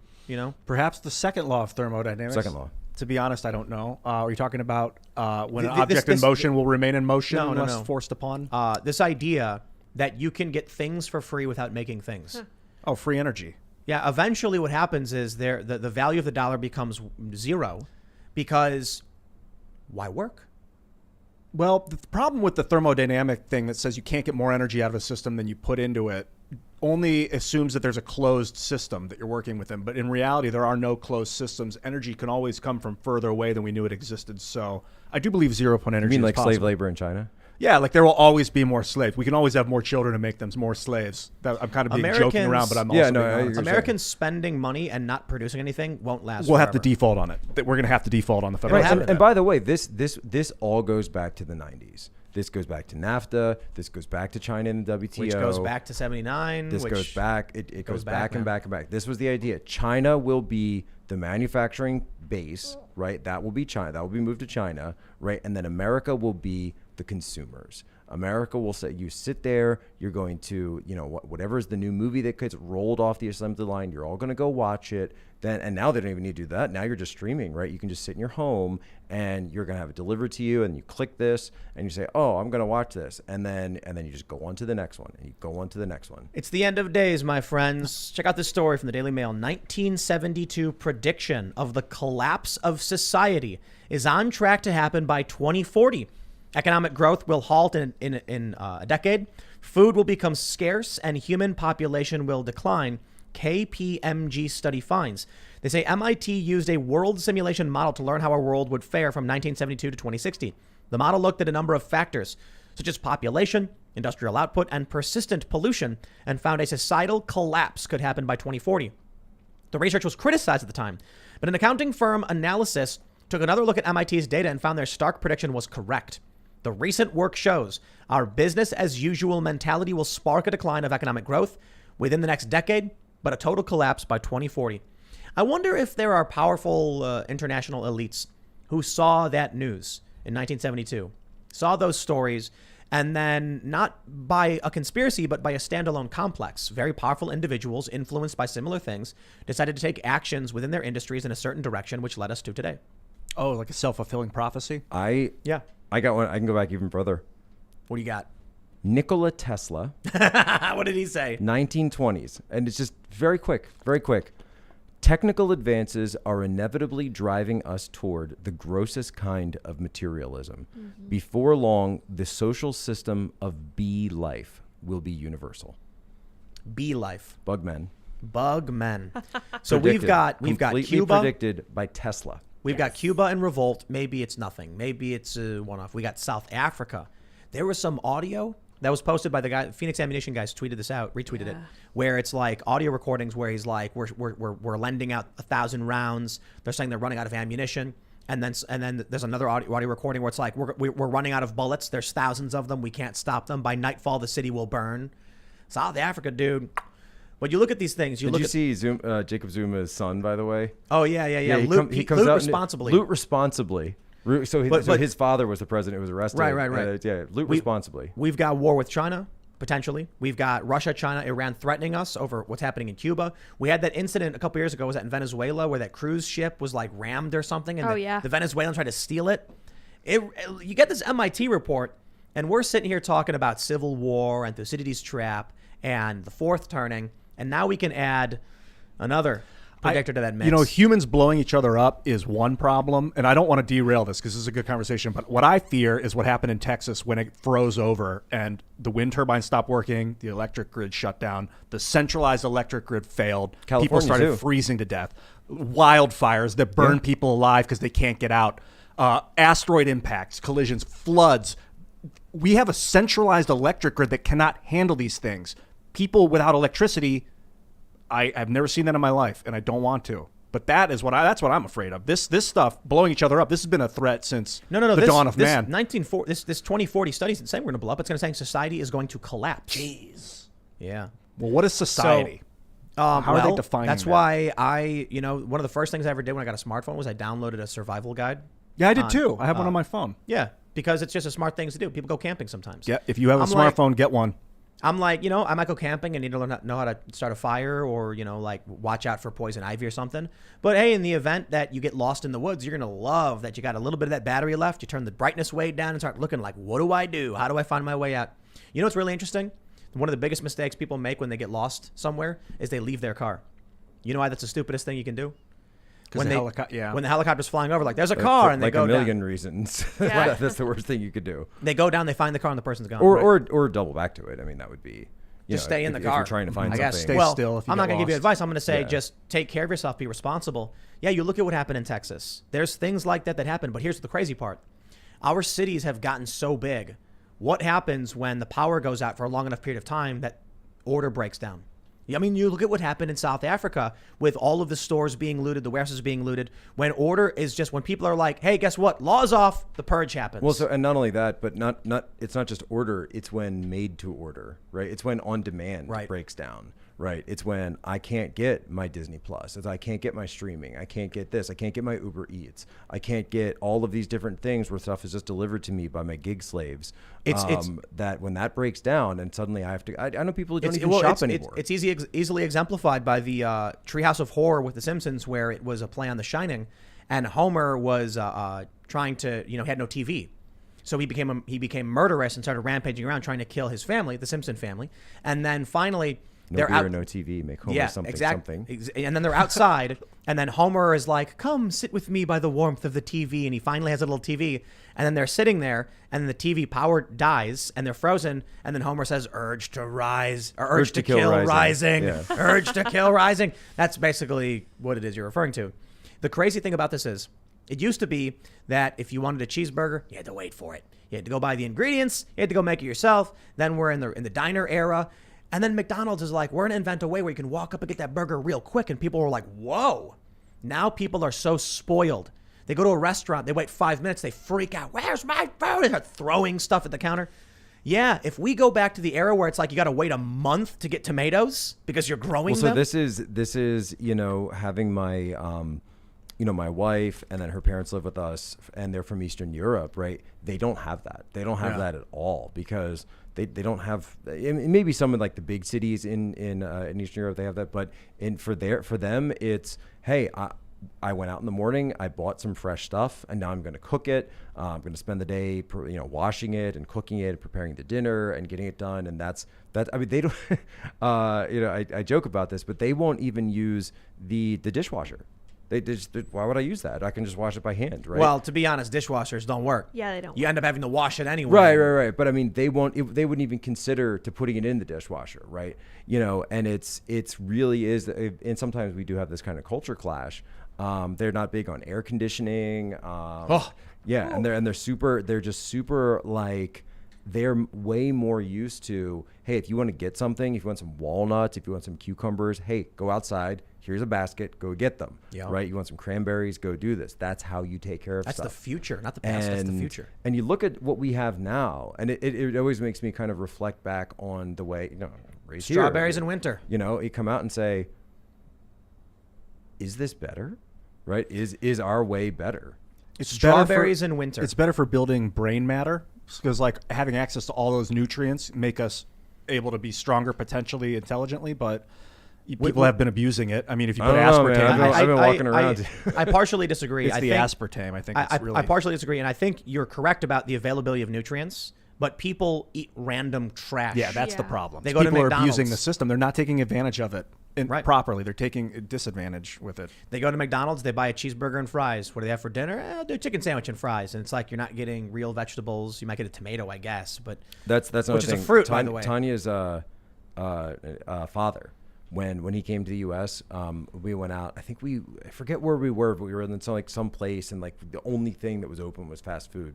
And we got some stuff, and he was like, "I'm not eating this." Like this, and we were like, "Why?" It's gross. It's to him. He's like, "This is not food. This is like plastic Yeah. mush." And then so when I go over and visit, by the way, and you eat the food there, like farm to table isn't like, they don't even say that because that's just food, right? Right. In Eastern Europe, so you get it, and then you start eating stuff, and you realize it doesn't have the sort of sensationalism kind of tastes that U.S. food would have.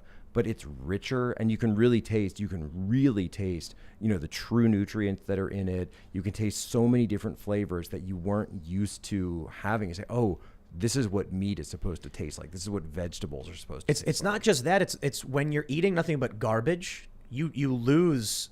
Well, I'll put it a better way. When you're really, really hungry, everything tastes better. When you're eating healthy, and then you have those garden fresh veggies and you're eating it, you're like, it just tastes so good. It's like when you imagine like chugging a bunch of soda and then eating a scoop of ice cream and like your sweetness overload. You ever have that? Yeah. Yeah, Where yeah. it's like the ice cream doesn't even taste sweet because you have too much sugar in your mouth already. Yeah. That's basically everything. I was reading about sugar addiction and how the sugar content of our drinks kept going up for a long period of time because people would drink a soda with like 10 grams of sugar, and then they would find a soda with 15 and be like, ooh, this one's better. And so then the next company's like, make it 17, make it 19, make it 20, 25. Now it's up to, I think, for like a Coke, 48 grams of sugar in a can. Well, isn't that the thing where, and I'm sure this is more apocryphal than an actual true story, but the idea that Coca-Cola used to be, it was used to actually have cocaine in it, right? Yeah. So that was where they get the name. So I think that's true. It is no, true. no, that's true. The next part is, we're basically, they said, well, once that was criminalized, they had to find something else that was just as addictive to put in their sodas. So they found sugar. Well, they found caffeine. Caffeine has a very, very similar effect on the human body to cocaine, actually. Oh wow, they did. Yeah. Oh, well, in sugar terms and of caffeine your is- energy boost, yeah. Oh yeah. Well, I mean, caffeine causes euphoria. It stimulates the brain in a very, very similar way. There actually is, and I think we talked about this on one of the last times I was here, but that you could actually trace the Enlightenment to the introduction of coffee in Europe, Yeah. right? Psychoactive stimulants. Right, All of a sudden, and we're that's why like, people are whoa. suddenly right. And then prior to that, right, and if you look at any like medieval literature or any medieval just sources, you always see people they're going to the inn, they're drinking mead, they're drinking that's like. People were kind of buzzed all the time. Like the water, healthy water or drinkable water was not readily available in the Middle Ages. And so if you want something, you want it fermented, you want something that's been processed. So you are going to be drinking alcohol more. So there's the idea that people just in the Middle Ages were just generally kind of buzzed all the time. It was safer to drink, Right. Did you know that Coke has coffee? Yeah, they do. I did not. I It's just good. found this out today. Really it good. was really. it was a Coca-Cola can, but it said coffee on it, and I was confused. so And I was good. like, I'm gonna try it. It's got Splenda in it. So I cracked it open. I tasted. I was like, wow, it's actually really good. Yeah. I thought it was gonna be bad, and then I was like, I looked at the I nutrition. remember Pepsi coffee. They had Pepsi Kona. Really? Pepsi Kona. I Yeah. looked at the nutrition information on the Coke, and it was like 11 grams of sugar, and I was like, that's impossible. This is way too sweet. And boom, Splenda. Splenda. I don't drink that stuff. What do you do? Do you use stevia? Stevia is all right, but I just either drink water or I drink pure sugar, cane sugar or whatever. Splenda's I'll drink sucralose, which is I don't Yeah. know sucralose. Yeah, it's your body doesn't digest it. I'm not a fan of that stuff. I like Monk you know, fruit. We've been I doing a thought lot of Splenda monk fruit. was Monk fruit's aspartame. legit. What's that? I thought Splenda was aspartame. No, Splenda. This is sucralose. saying that it's sucralose. It is. Yeah, Okay. Splenda sucralose. Okay. Or the I'm original. not. I ferment. don't care for any of that stuff. Maybe Saccharin. maybe that's equal. Oh, this says that they originally were contained sucralose. It's also known for using monk fruit, stevia, and allulose. Yeah, monk fruit I hear is all right. Equal is aspartame, It's and equal, then I'm thinking, sweet and yeah. low is saccharin. Ugh. I don't care for any of that stuff. You know, we have a bunch of sodas from this company called Route 66. Route 66. I just ordered from. It's like a Chicago company. Pure cane sugar. I don't want to have too much of that anyway. But if we're gonna have soda, Yuck. pure cane. We do have these Japanese sodas that are really fun. It's got the marble and you like pop it in. Yeah. And that's fructose glucose syrup, which probably just means high fructose corn syrup. So, we got a bunch of sodas with that high fructose corn syrup. I'm not a fan What's of the that new stuff. stuff? Something fructose. There's a new kind of fructose that's out. Well, there. that's the other thing, by the way, gotta find it with Tanya. She anything that's like sodas, anything carbonated, all that. She just doesn't want any of it. Water. That's great. Just amazing. She's like, she drinks water, and if she wants a little bit of a pick me up, she'll go for a green tea. I went out to we got pizza today, and they didn't have water. I was just like, I guess I'll have Coke. Wow. I don't like Wow. Coke at all. Yeah. That's some Middle Ages stuff going on. I mean, they could pour me a glass of water, but I don't want to drink some I'm big on- unfiltered well water. You know what I mean? I'm big on coconut water. This is the mojo we've been getting, and this is like no other coconut water I've ever had. I mean, it's just enough sugar that it's pH balanced for your body. pH balanced. Didn't they, I heard that they used to use coconut water as IV fluid. Yeah, like that you could. true? I don't know if it's true. Yeah. Sounds cool, though. I don't I know got about when I that. was living in China, coconut milk. I really got Yedzernai. I was like that what it's called? anywhere I could get it, and it's big over there. It's actually pretty big. I was drinking coconut milk like crazy. There was actually this Taiwanese brand that I just got really into. So what's the future, man? Are we all going to be back to living in huts and caves and That's what farmers? happened when Atlantis got smashed 12,800 years ago. No, hold on. Historically, What a happened- comet shattered Okay, over okay, North okay. America. Whoa, I don't want to talk about Atlantis. Oh, you guys are talking short term. This is Okay. before let's it went talk under about- Antarctica. Let's talk about what happened Yes. to Yeah, Rome. okay. Let's keep it. Okay, good idea. Political upheaval. What happened to what happened to the people of Invasion. So look, so I mean, Italy still exists, right? I mean, Rome still exists. Like Rome as a city still exists, right? The Roman It got annihilated in terms though. of the people. It got right? conquered and then reconquered and then conquered back and then reconquered Right, again. right, and right, but- people were living in like shelled out buildings and the population was decimated by 90+%. And so when you put all this together, right? When you do put all this together, when you talk about the weakening of the U.S. as a system, right? The U.S. as a system, and then you go to the military side, and you can see, so Russia, Iran, and China are telling us what we need to do in our backyard, and then you've got the U.S. Navy study that comes out that says, look, we would lose a major conflict right now on the seas. We would lose. It just, and I say as a former naval officer, and I think they're right. Like we are not ready to fight a near peer competitor, right? If imagine the U.S. losing, and I'll just put it out there. Imagine the U.S. losing a maritime conflict over Taiwan. Like China moves on Taiwan, we say we're going to defend them. We say no. Japan comes to rallies, but Korea says not worth it maybe, and then Australia says we'll pitch in, but really the U.S. is leading the whole thing, and they just straight up lose.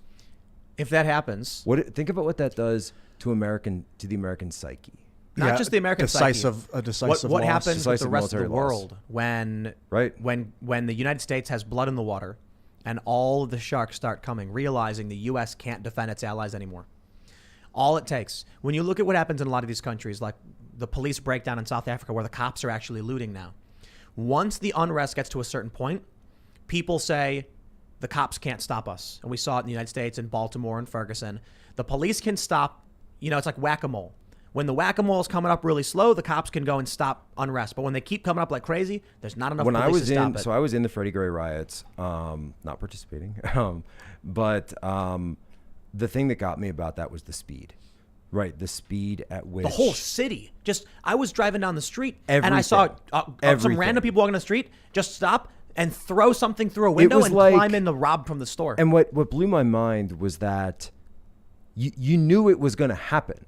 Is everyone in the city knew there's going to be riots tonight. It'll probably be around 5:30, and the police were basically told. So the governor hadn't called in the National Guard yet. Actually, a buddy who was called up in that.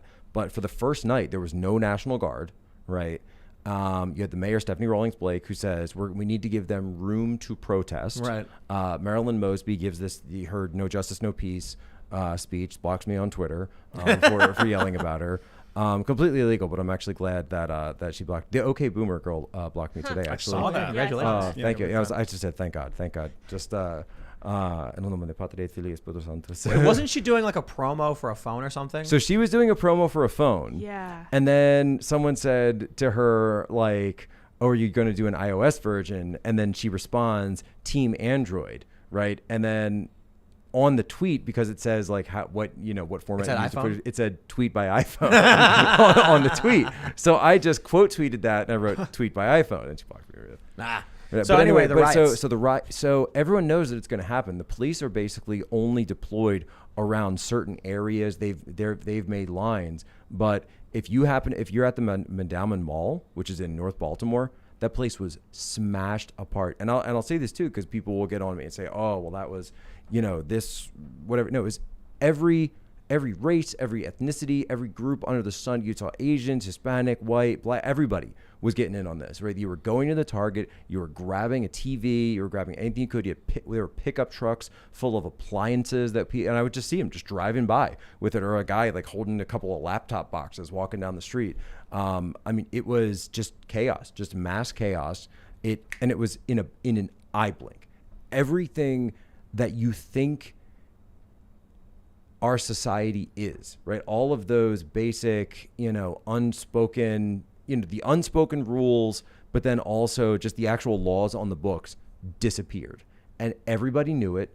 And it was like a purge night. It was the only difference between, I think the first Purge movie had been out at that point. The only difference was that in the Purge, they actually have an announcement. This was just sort of a tacit understanding that, hey, go do crimes now. Here's what happens if China takes Taiwan and the U.S. can't stop it.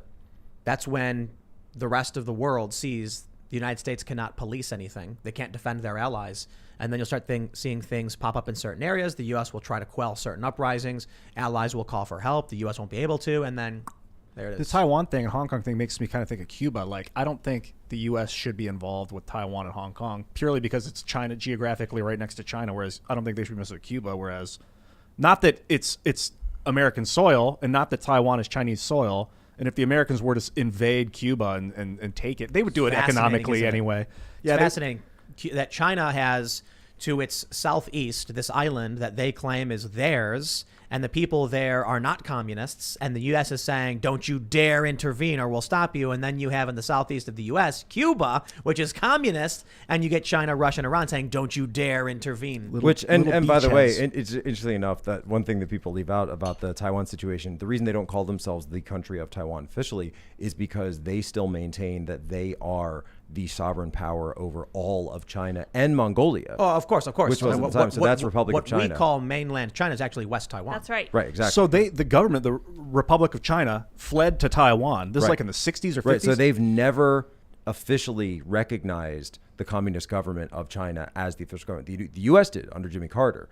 This was not something that Kissinger said they were never going to do, that Nixon said never do this, but Carter gave official recognition. Wow. This is what switched the seat, by the way. So the Republic of Taiwan, this is actually, it's not just an academic thing, because prior to the 1970s, the seat on the UN Security Council for China was actually controlled by Taiwan because that was seen as the internationally recognized government of China. When that switch happened, again, 1979, right? When that switch happened, that is when you really now see, and then 10 years later is what Tiananmen Square, and what repercussion did China face? What repercussion did the CCP face for the Tiananmen Square massacre? I don't think anything. I mean, did they? Anything? Any they sanctions? Were rewarded. They were rewarded with increased foreign domestic investment. They were said, or direct investment. They said they were told we just need to bring them more into the order. They just need more KFCs and more McDonald's and Saks Fifth Avenue and Gucci and Louis Vuitton and everything else. If we can just get them more of the international order, well, they'll just be better. This is by design. It has nothing to do with human rights. It has nothing to do with human agency. It has nothing to do with all of these things, natural law, all of these things we talk. It's money. It's money and power at the end of the day. All these fancy, terms and euphemisms that we can come up with. It's just money and power at the end of the day.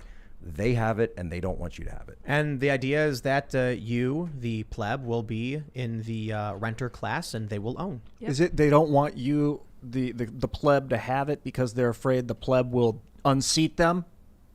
Like, are they afraid for their livelihoods and their family and their money? Okay, you need to understand, Ian, asked that that question as twice. the ignorant rabble, you truly don't Yes, understand worldly affairs. Okay. And the elites I don't understand, Tim. need to manage all of this stuff. Otherwise, humans simply become massively overweight and addicted to drugs and video games, and they overpopulate, and eventually the earth just falls apart. It is incumbent upon better men to decide what you should do with your life. Remember, Don't this worry. is referred to as noblesse oblige. Don't worry. You will own nothing, but you will be happy. My question, though, is will I learn discipline? It won't matter I see. Why? You won't because be you given the won't choice. be able to disrupt anything. But do these people have discipline? I don't. of course they don't. Whoa. You can't impose discipline on our betters. Right, how dare you? They are the highborn and we are the lowborn. Highborn. And that's what it is. No, I go back. Look, people, there's some guy who's getting on me for running a Game of Thrones blog. And that's like how I first, kind of was operating on the internet. And some guy was getting on me over this, and they were like, "Oh, you're just a Game of Thrones player." I was like, "Well, I mean, I was an intelligence officer at the same time, just not publicly." I'm like, but that being said, I think it's actually quite useful to understanding where we're going and how we see things. Right? There is an aristocracy. They are the highborn. There are different factions, right? Like the different houses. So certainly there are different factions vying for power, but you would never see a member of one of the houses of Westeros allowing one of the they even call them the small folk. There's a word for this in Chinese, la baixing. It means the old 100 names. And so there's the idea that they are the rabble. They are the deplorables, if you will. And we are the elites. We are those in power. Yeah. Why should they leave the world, the fate of the world in the hands of people who eat, who drink a quart of soda with their triple cheeseburger Washing smothered their in teeth barbecue with sauce. Mountain Dew, Yeah. I actually tell you a story. When I was in Shanghai, so I was at the Shanghai American Chamber of Commerce, and there is a museum they call it a museum. It's not really a museum. They call it the Shanghai Municipal Planning Museum, but it's actually more of a planning center. And so CODELs, congressional delegations or business delegations or governors or senators, whatever, would come to Shanghai, they would always bring them to the Municipal Planning Center. Right, and they would say into this museum, and the CCP members. So this is the local Shanghai party, and actually when I was there, the guy who was the chairman of the city party of Shanghai was a guy by the name of Xi Jinping. Right, he's gone on to become a little bit more prominent. Congratulations! I know, yeah, good for him. Yeah. Old buddies. And we always knew at the time. I actually had the opportunity to meet him once, and we always knew that he was going up to Politburo, but we didn't realize it was going to be that big that fast. I always kind of referred to him as he was like the Shanghai Tony Soprano, which is how he carried himself. With huge entourage, overcoat, off the shoulder kind of deal. But when they would bring our leaders there, Martin O'Malley, I remember he came over when he was governor. They would go down and they would say, "Wait a minute, so you guys, if you decide you want a financial sector, you just here's you can just draw on the map and say this is going to be our financial district, and boom." You just have it within 10 years and it's just there. And if you want capital, it's just handed to you. And if you want a high-speed rail, boom, you just get your high-speed rail and you can put it wherever you want. You say you want an entertainment center. Disney wants a park, right? Now Shanghai Disney has a park. Yep. So I was actually I was in some of those early planning meetings with Disney in Shanghai as they're meeting with the CCP to say, oh, hey, we're going to build our park. We want it here. And, and then, in the back of my head, I'm thinking, what about all the people who have lived there, those families? These are actually, there's a historic type of building that they would have in old Shanghai called the Shikuman.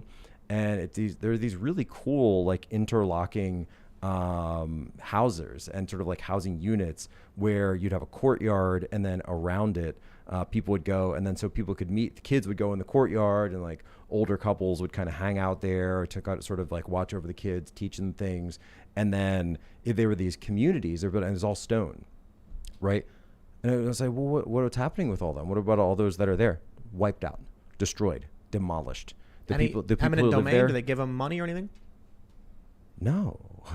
Just bye-bye. You don't even in China. You can't. Funny enough, in China you can't own anything. Right. You cannot own land. Right. You can lease it for about 99 years, but the government always owns all the land. Meaning right? they can take it at actually, any moment?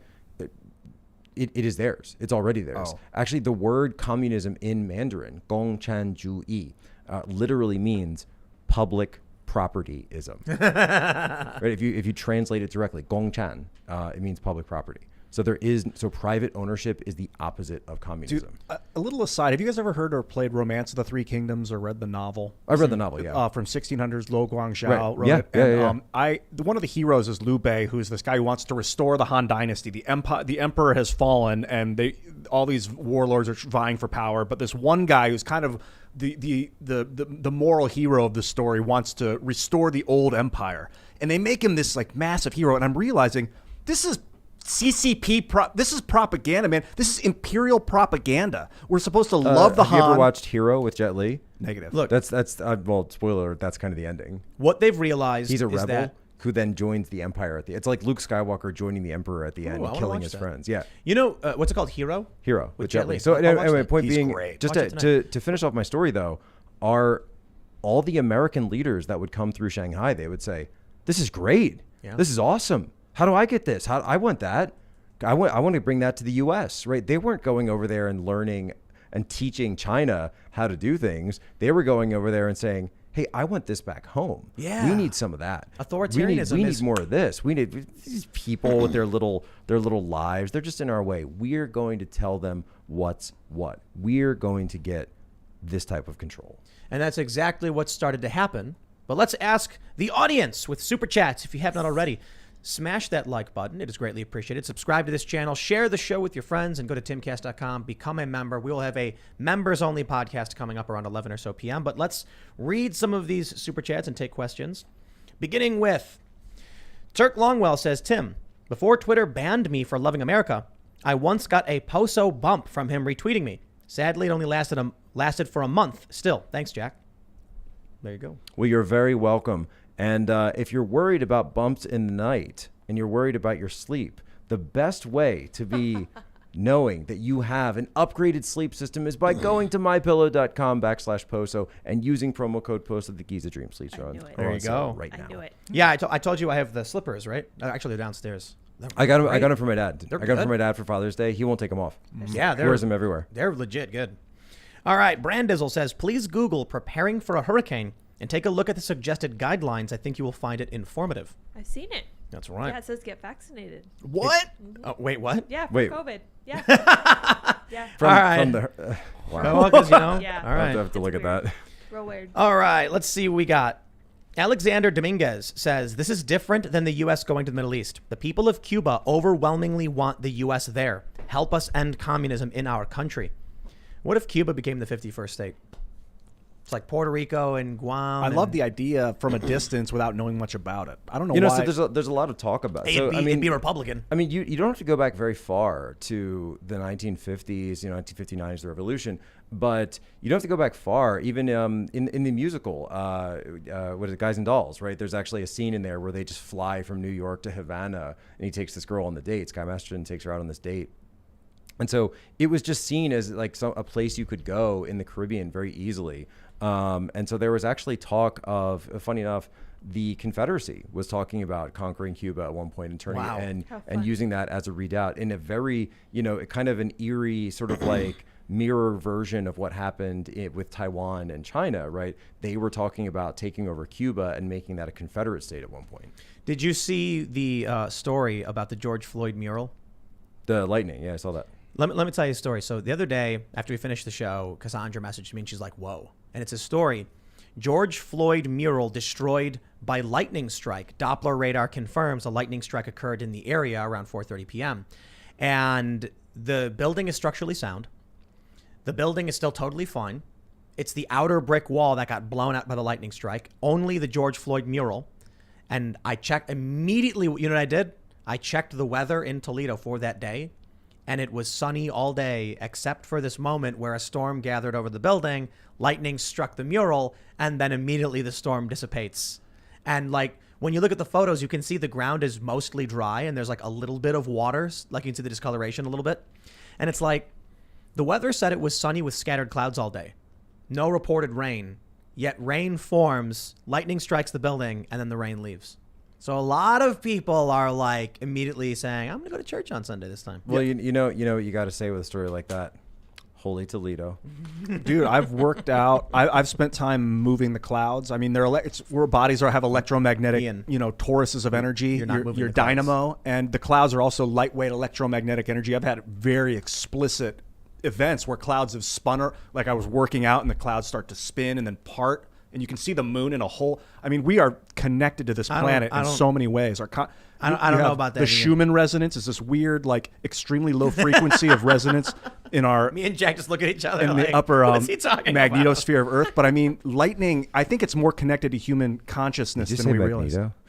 Yeah, the magnetosphere. Ian, you're not Storm. You don't control the weather. It's just a guess, but I think in 1,000 years they'll be like, wow, they There'll be had rain no dancing idea. again? They thought it was just that it was just there. They didn't realize. Well, I'll say this. Look, the simple solution with stories like this is like buildings get struck by lightning all the time, and we don't care. Like, it's not news. But this one happened to have a mural on it, so all of a sudden we're like, oh, it's a sign. It's an act of God or whatever.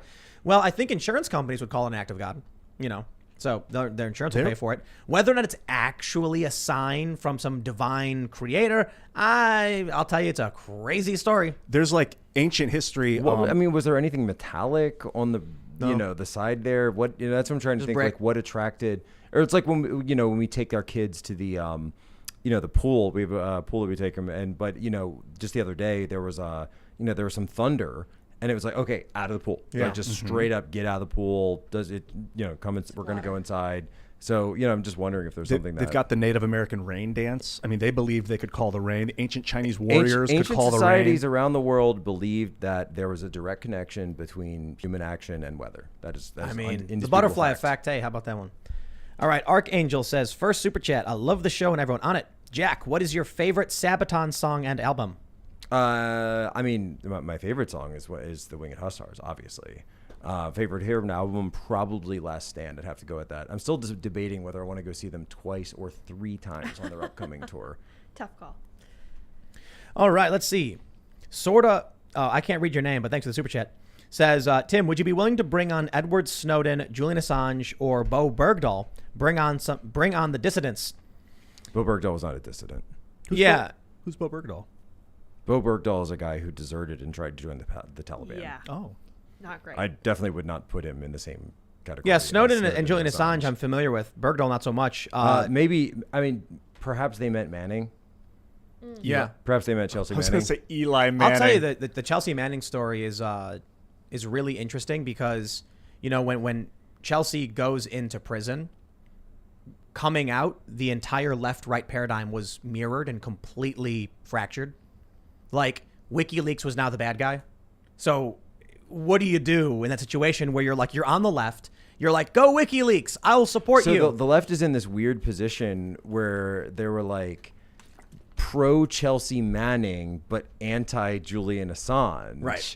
Whereas it's like, wait, what? But they together created what became the biggest WikiLeaks story. That whole Chelsea Manning Cassandra Fairbanks thing was really twisted stuff. What was it? I mean, I can't go through the whole story about it, but they were. I don't want to speak too much. I'm friends with Cassandra, and I don't know exactly what happened, but I think it's just like they were friends because Cassandra very much supports WikiLeaks and Chelsea, but then Chelsea was Antifa and Cassandra was a Trump supporter, so there was this weird thing that happened, and I guess something happened with Chelsea claiming she was infiltrating the right or something like that. I don't know. She showed up to I was there. It was at A Night for Freedom in New York City.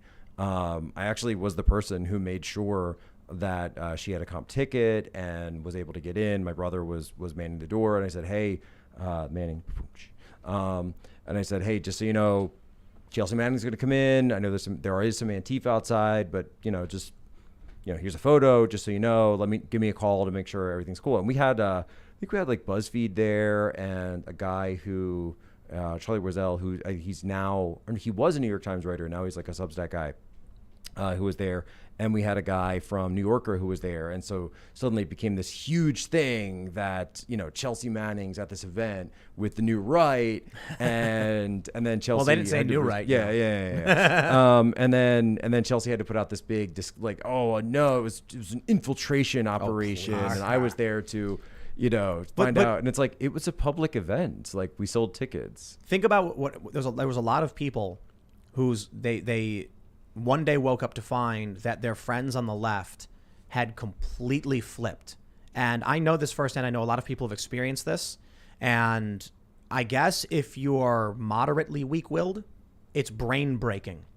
So there's like, I'm friends with a ton of, or I should say, yeah, I still would consider myself to be friends with a lot of the old hacker community, a lot of these more prominent hackers and things like that. Many, although mostly it's like kind of broken up quite a bit.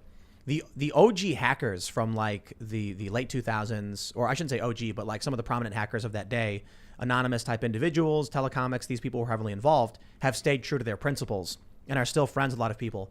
But a very large sect of the hacker community became authoritarian leftist, and it's really weird. Like at the Hope event, it's called Hackers on Planet Earth, they threw out a guy because he had a MAGA hat on.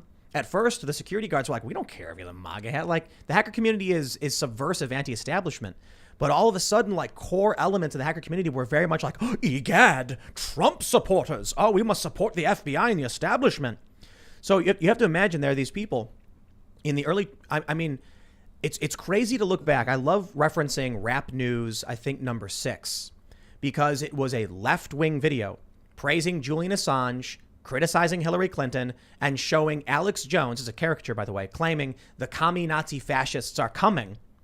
Now, I guess Alex Jones is called the fascist. Hillary Clinton was the good guy. Julian Assange was the bad guy. Really amazing to see that 10 years ago, that was the left. Yeah. Now that's the right. If I've been saying this for years. If Juice Media, okay, the Juice Media guys put out a ton of left-wing videos, leftist videos. If they made Rap News today, they would be called far-right fascists. No joke. Go watch Rap News 6. It's hilarious. It's amazing. It's pro-Julian Assange. It's about Cablegate. It's from 2010, I think. And you can see how the left used to be pro-free speech, anti-Hillary Clinton. And wait, there's one you're missing though. Isn't it kind of interesting? And when I talk about this idea of the overstate, right? George W. Bush is suddenly treated as if he's like on this team. They love him. When he went on Ellen. They love him. He goes on Ellen. He does all this different stuff. And it's like, we've just welcomed him back. This was a guy who, I'm old enough to remember all of the Bush years, right?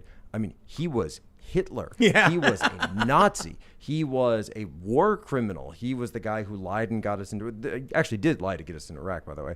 And all of these different things. He was the scum of the earth. But at least, and this goes back to my earlier contentions, the Game of Thrones thing, highborn versus the lowborn. And I was just, by the way, up in southern Maine where the Bushes have their Kennebunkport. You know, of course, no, they're from Texas, right? They're from Texas. They don't have a big New England hideout where they hang out, even though he's born in Connecticut. They are part of the highborn. They are part of the aristocracy, right? So even though that one faction was completely against him, right, he still maintains his prestige, and this is, by the way, actual privilege, right? We're not talking about like SJW, Well, look, critical race theory privilege. This is actual privilege. it's like, you might fight with people in your family, but you don't you could be yelling about how your sister's dumb and she stole your stereo or something. But then when, so the kid at high school insults your sister, you say, don't talk about my sister right. that way. That's Right. But then you right. go home and say the same thing about her, right? So the highborn very much are like, George W. Bush is trash. And then when it comes the highborn versus the what is it, lowborn? Is that what the word is? Lowborn, yeah. Then all of a sudden they're like, leave him alone. He's one of us. All right, we got one from BlackRock Beacon. He says, Ian, thank you for telling everyone what BlackRock refers to mythologically. Scrying to uncover hidden truth. It's why I used it for my media brand. BlackRock Beacon, you are awesome. And I highly recommend, if anyone is interested Is that what the in, obsidian is for? Yeah, this is the Black Rock. There you This is go. where the scrying stone. It's really interesting. It feels like I use crystal balls as well. This volcanic glass, I don't know if it's crystal. I don't think it's crystal. But you can store heat in it. Use Reiki. But I mean, it's just, I don't know about all that. it is. Oh, you will. Reiki. Put it in your palm, dude, and Okay. you just cradle it in your palm. All right, the Civic Nationalist says, I think everyone forgets how the 1930s German NSDAP got into power. It wasn't a violent takeover. It was a slow 10-year process to the camps. Everyone should remember that. Not a shot, but thunderous applause. Stay safe, U.S. And I think we're watching that happen. And what did they use? What did they use? They used to pass the Reichstag. It was the Reichstag The burning proclamation. right. It was the enabling act. It was an assault on their parliament. that they use to say we need to pass these emergency measures. They're it's just to stop the current insurrection, right?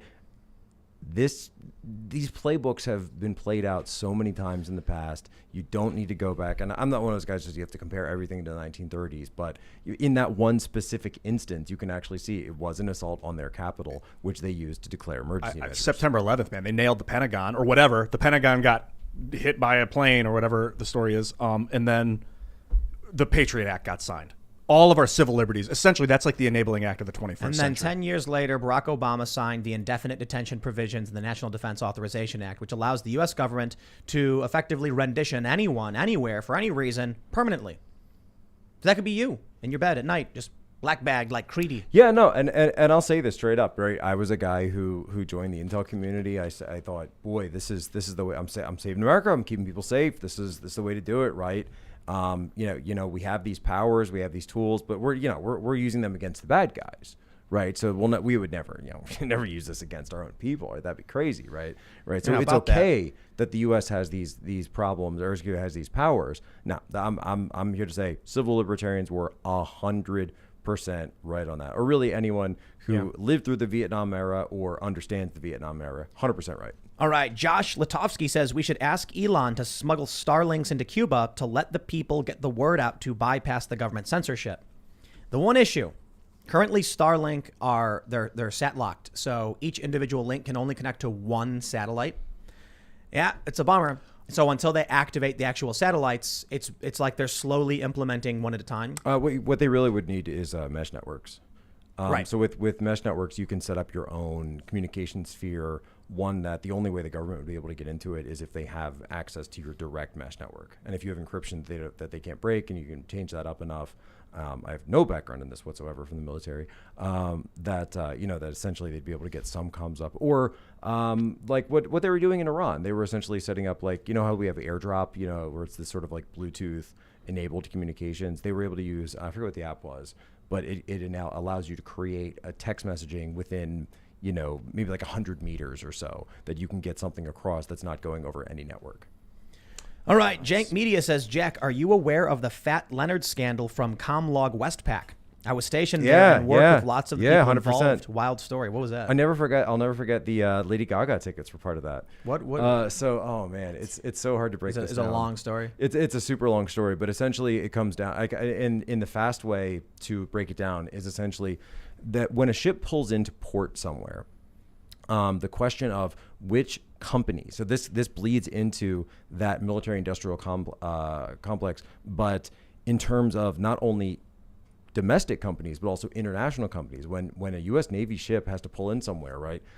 Then okay, who fuels the ship? Where do they get their food? Where do they get any of the supplies? And when you're talking about an aircraft carrier, just one aircraft carrier, that's 5,000 people. That is a floating city, right? Not to mention all the other crews that might be on it, contractors, et cetera, et cetera. So who gets the money? How are those contracts done? This is all called this is your sourcing and procurement. So the procurement process for this. And with Fat Leonard, he was this, I believe it was Malaysian guy who was just bribing the hell out of admirals and captains and anyone up and down the chain in that procurement background that to make sure that it was always his people and his companies that got involved. So he got busted, and I always remember that one of the things they used to bribe was like Lady Gaga tickets. Amazing. But it was big, and actually some pretty big name people went down over that. Wow. Logan Culver says Michael Malice is a term for the we. It's the cathedral. All right. So I think cathedral is I've heard that term as well. I know that he's not the only person who uses that. I also think that it's a bit too esoteric for some people to think, what cathedral is like a place, right? It's something you can go to. You have to kind of understand the history of what it's referring to. Right. So you do need a lot of understanding for that. And Michael's a smart guy. I don't get me wrong. I think it's a great term. But when you get real smart, you start getting a bit esoteric. But I think it's a little too esoteric, and that's why. So the reason I say overstate is because it's sort of a play off of the deep state, right? Yeah. What's the difference? Right. So what is the difference? Right. Great example. So the deep state if you understand that term, that's sort of like that typically I think people refer to the bureaucracy in our government, right? They would refer to that and say, well, this is, the underlings, the sort of the permanent class, the administrative divisions of the U.S. government that originally were supposed to just be subservient to the president in the executive branch, but now have grown, and this is the very Wilsonian idea of an expansive executive where they have just become this own organic state, right? And this is the progressive, small p progressive vision for how a state, it's a very German idea, by the way, that the state would become its own organism that would be self-perpetuating. And it's very similar to the British civil service. However, the overstate, that gets into all of these other facets of power, right? These other nodes of power that all seem to be working in concert with one another. So the fact is that it goes beyond just what we know as an official government agency or a government body, but all these other nodes of power that are able to then filter in and make these decisions. So when Li Na-wen, who's, she's the former president of Planned Parenthood, but she's not a government official in any capacity. She's not elected in any capacity to anything, and yet she has power. She has influence. So Zuckerberg, not deep state, overstate. And because in a very real sense, they are supranational, like supra. They are above the state. All right. German would be Überstaat. James Nelson says, schism occurred in 2008 with election of Obama. Anyone who opposed his policies was labeled racist by MSM. Tea Party formed to push back. First time cons stood up, called racist, Trump elected, deplorables. I could say it goes back to 2000. When you literally had this legal battle over the presidency and people were like, not my president, and they were fighting.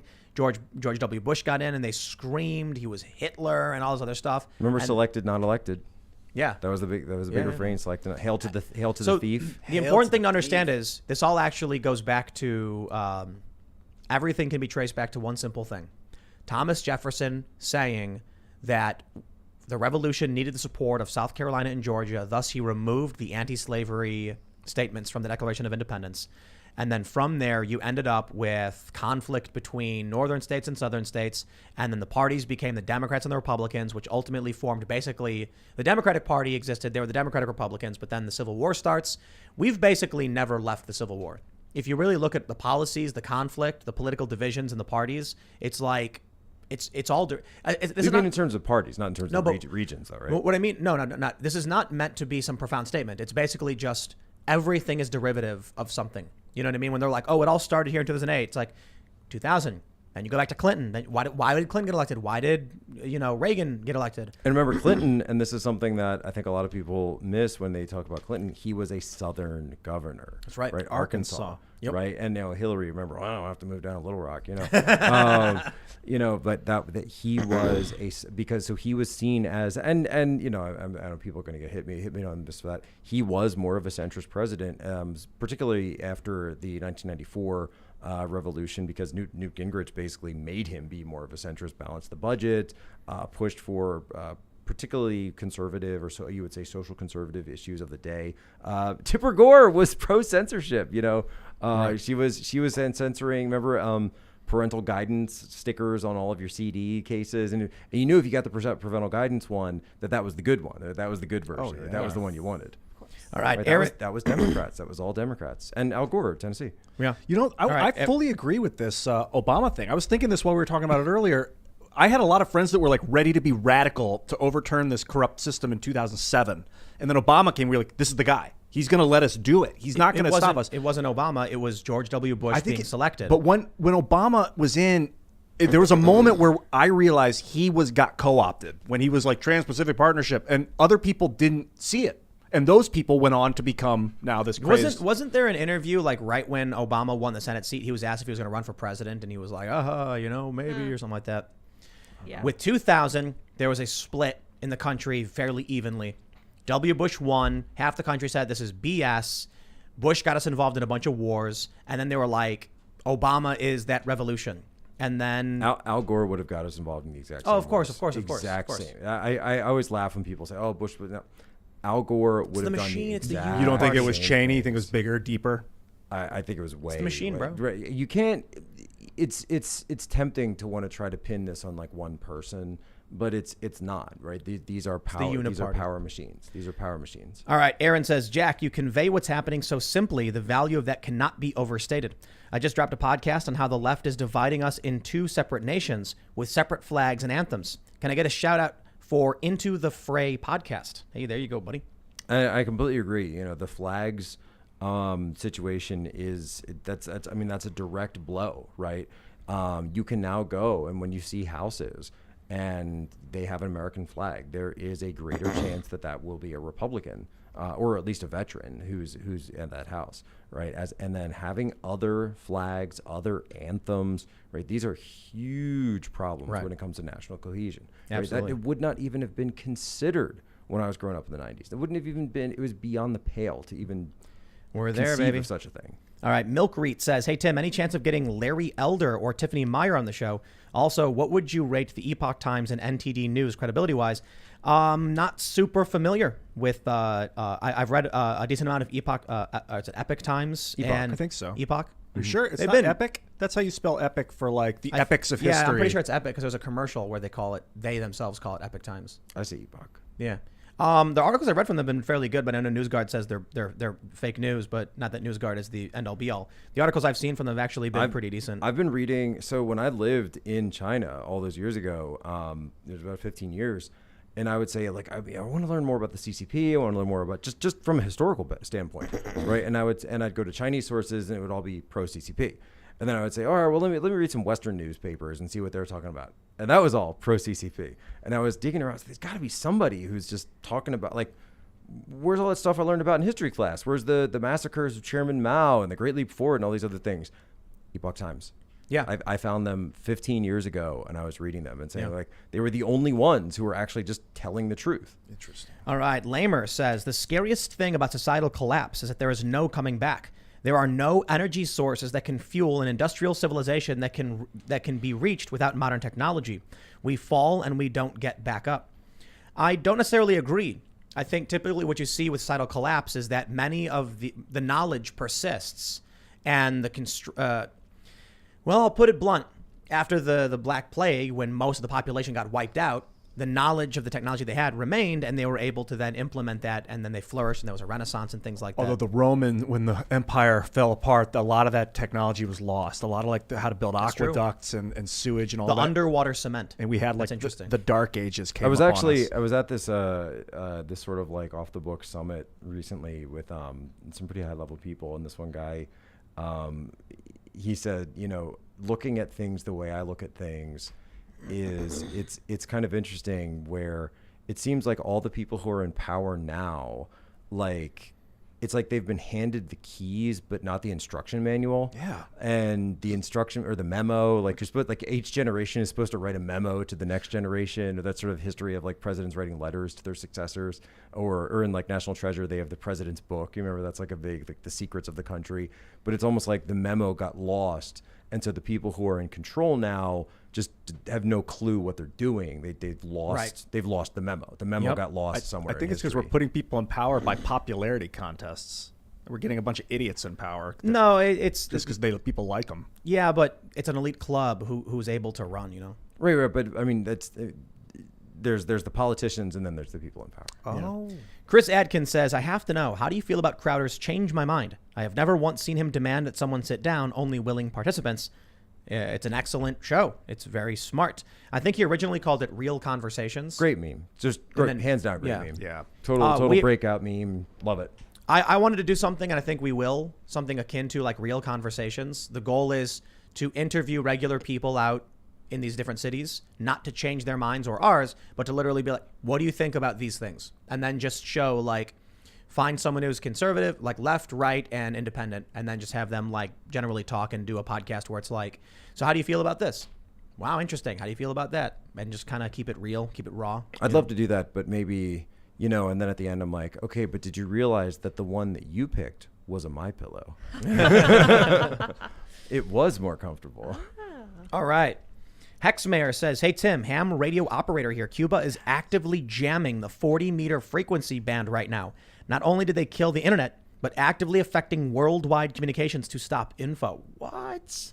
Not surprising. Yeah, my dad was a big CB guy growing up, and so he always showed us how to do that. We had the big antenna on the roof, and then back then it was like, hey, I'm talking to a guy in Norway, I'm talking to a guy in Jamaica, and be able to, and that idea of you can be able to get a whole, I'm driving around, truckers and stuff like that, but the idea of being able to, he instilled in me that the importance of being able to have communications and have that network and radio is just out there, right? It's not something that anyone can, unless you jam it, right? If you have state, you'd need state power to be able to do something like that. Yep. But for the most part, and then you can go do another channel, but you have to get everyone on that channel to find it. But it's that idea of, any societal collapse type situation, that these are the types of communication. My dad was actually a Y2K guy. We were looking at getting a Y2K guy, like a ham radio or like a shortwave radio or something. But I was looking at them. There's a huge array of them, cost wise too, up to like $20,000. You can see these massive. Do you have any experience? Do you think, or if anyone out there knows and wants to give me some advice on Twitter,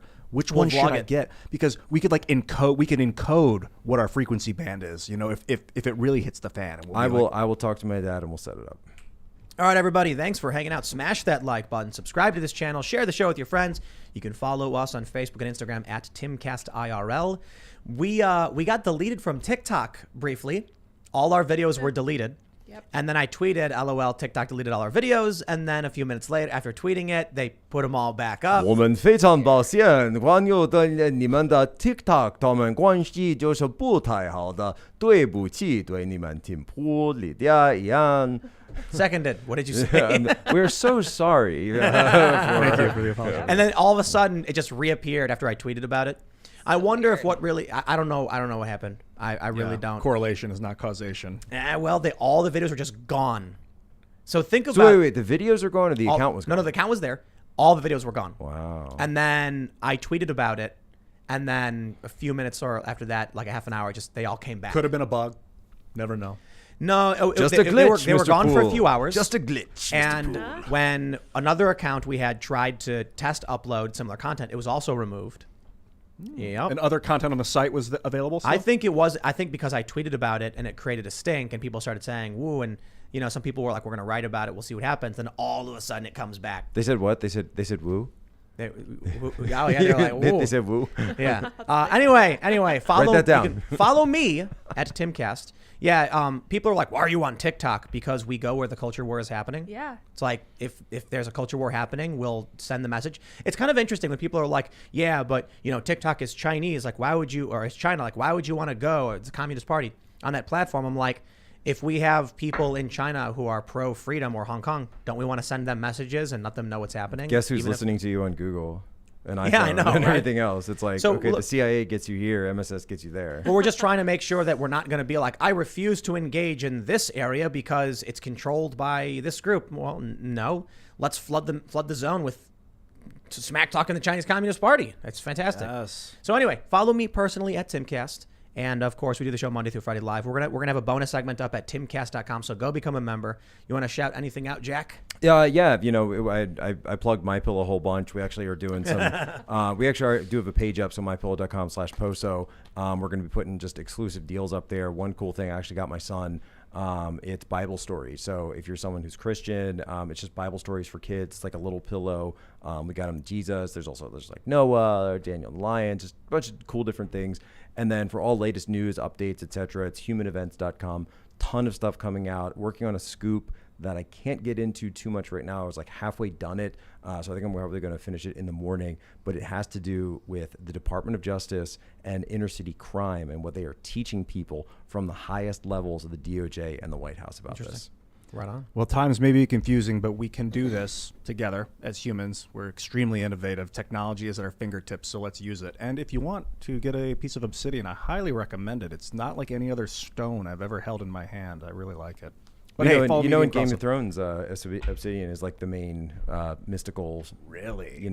It's what kills the White Walkers and the others. But they don't call it and obsidian. They call it dragon glass. glass. Yeah, Right, dragon right, glass.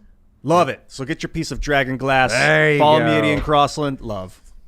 You guys may follow me on Twitter at Sour Patch Lids as I attempt to have more followers than Sour Patch Kids. I just want to say to all you people questioning why we're on places like YouTube and TikTok, we are there because we're attempting to draw people to our site, which is our attempt to combat on the culture wars like playing field. Yep.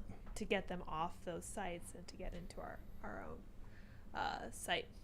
But yeah, you guys are welcome to follow me on Twitter at Sour Patch Lids. Jesus said, "Go where the sinners are." That's right. We will see all of you at timcast.com. Thanks for hanging out.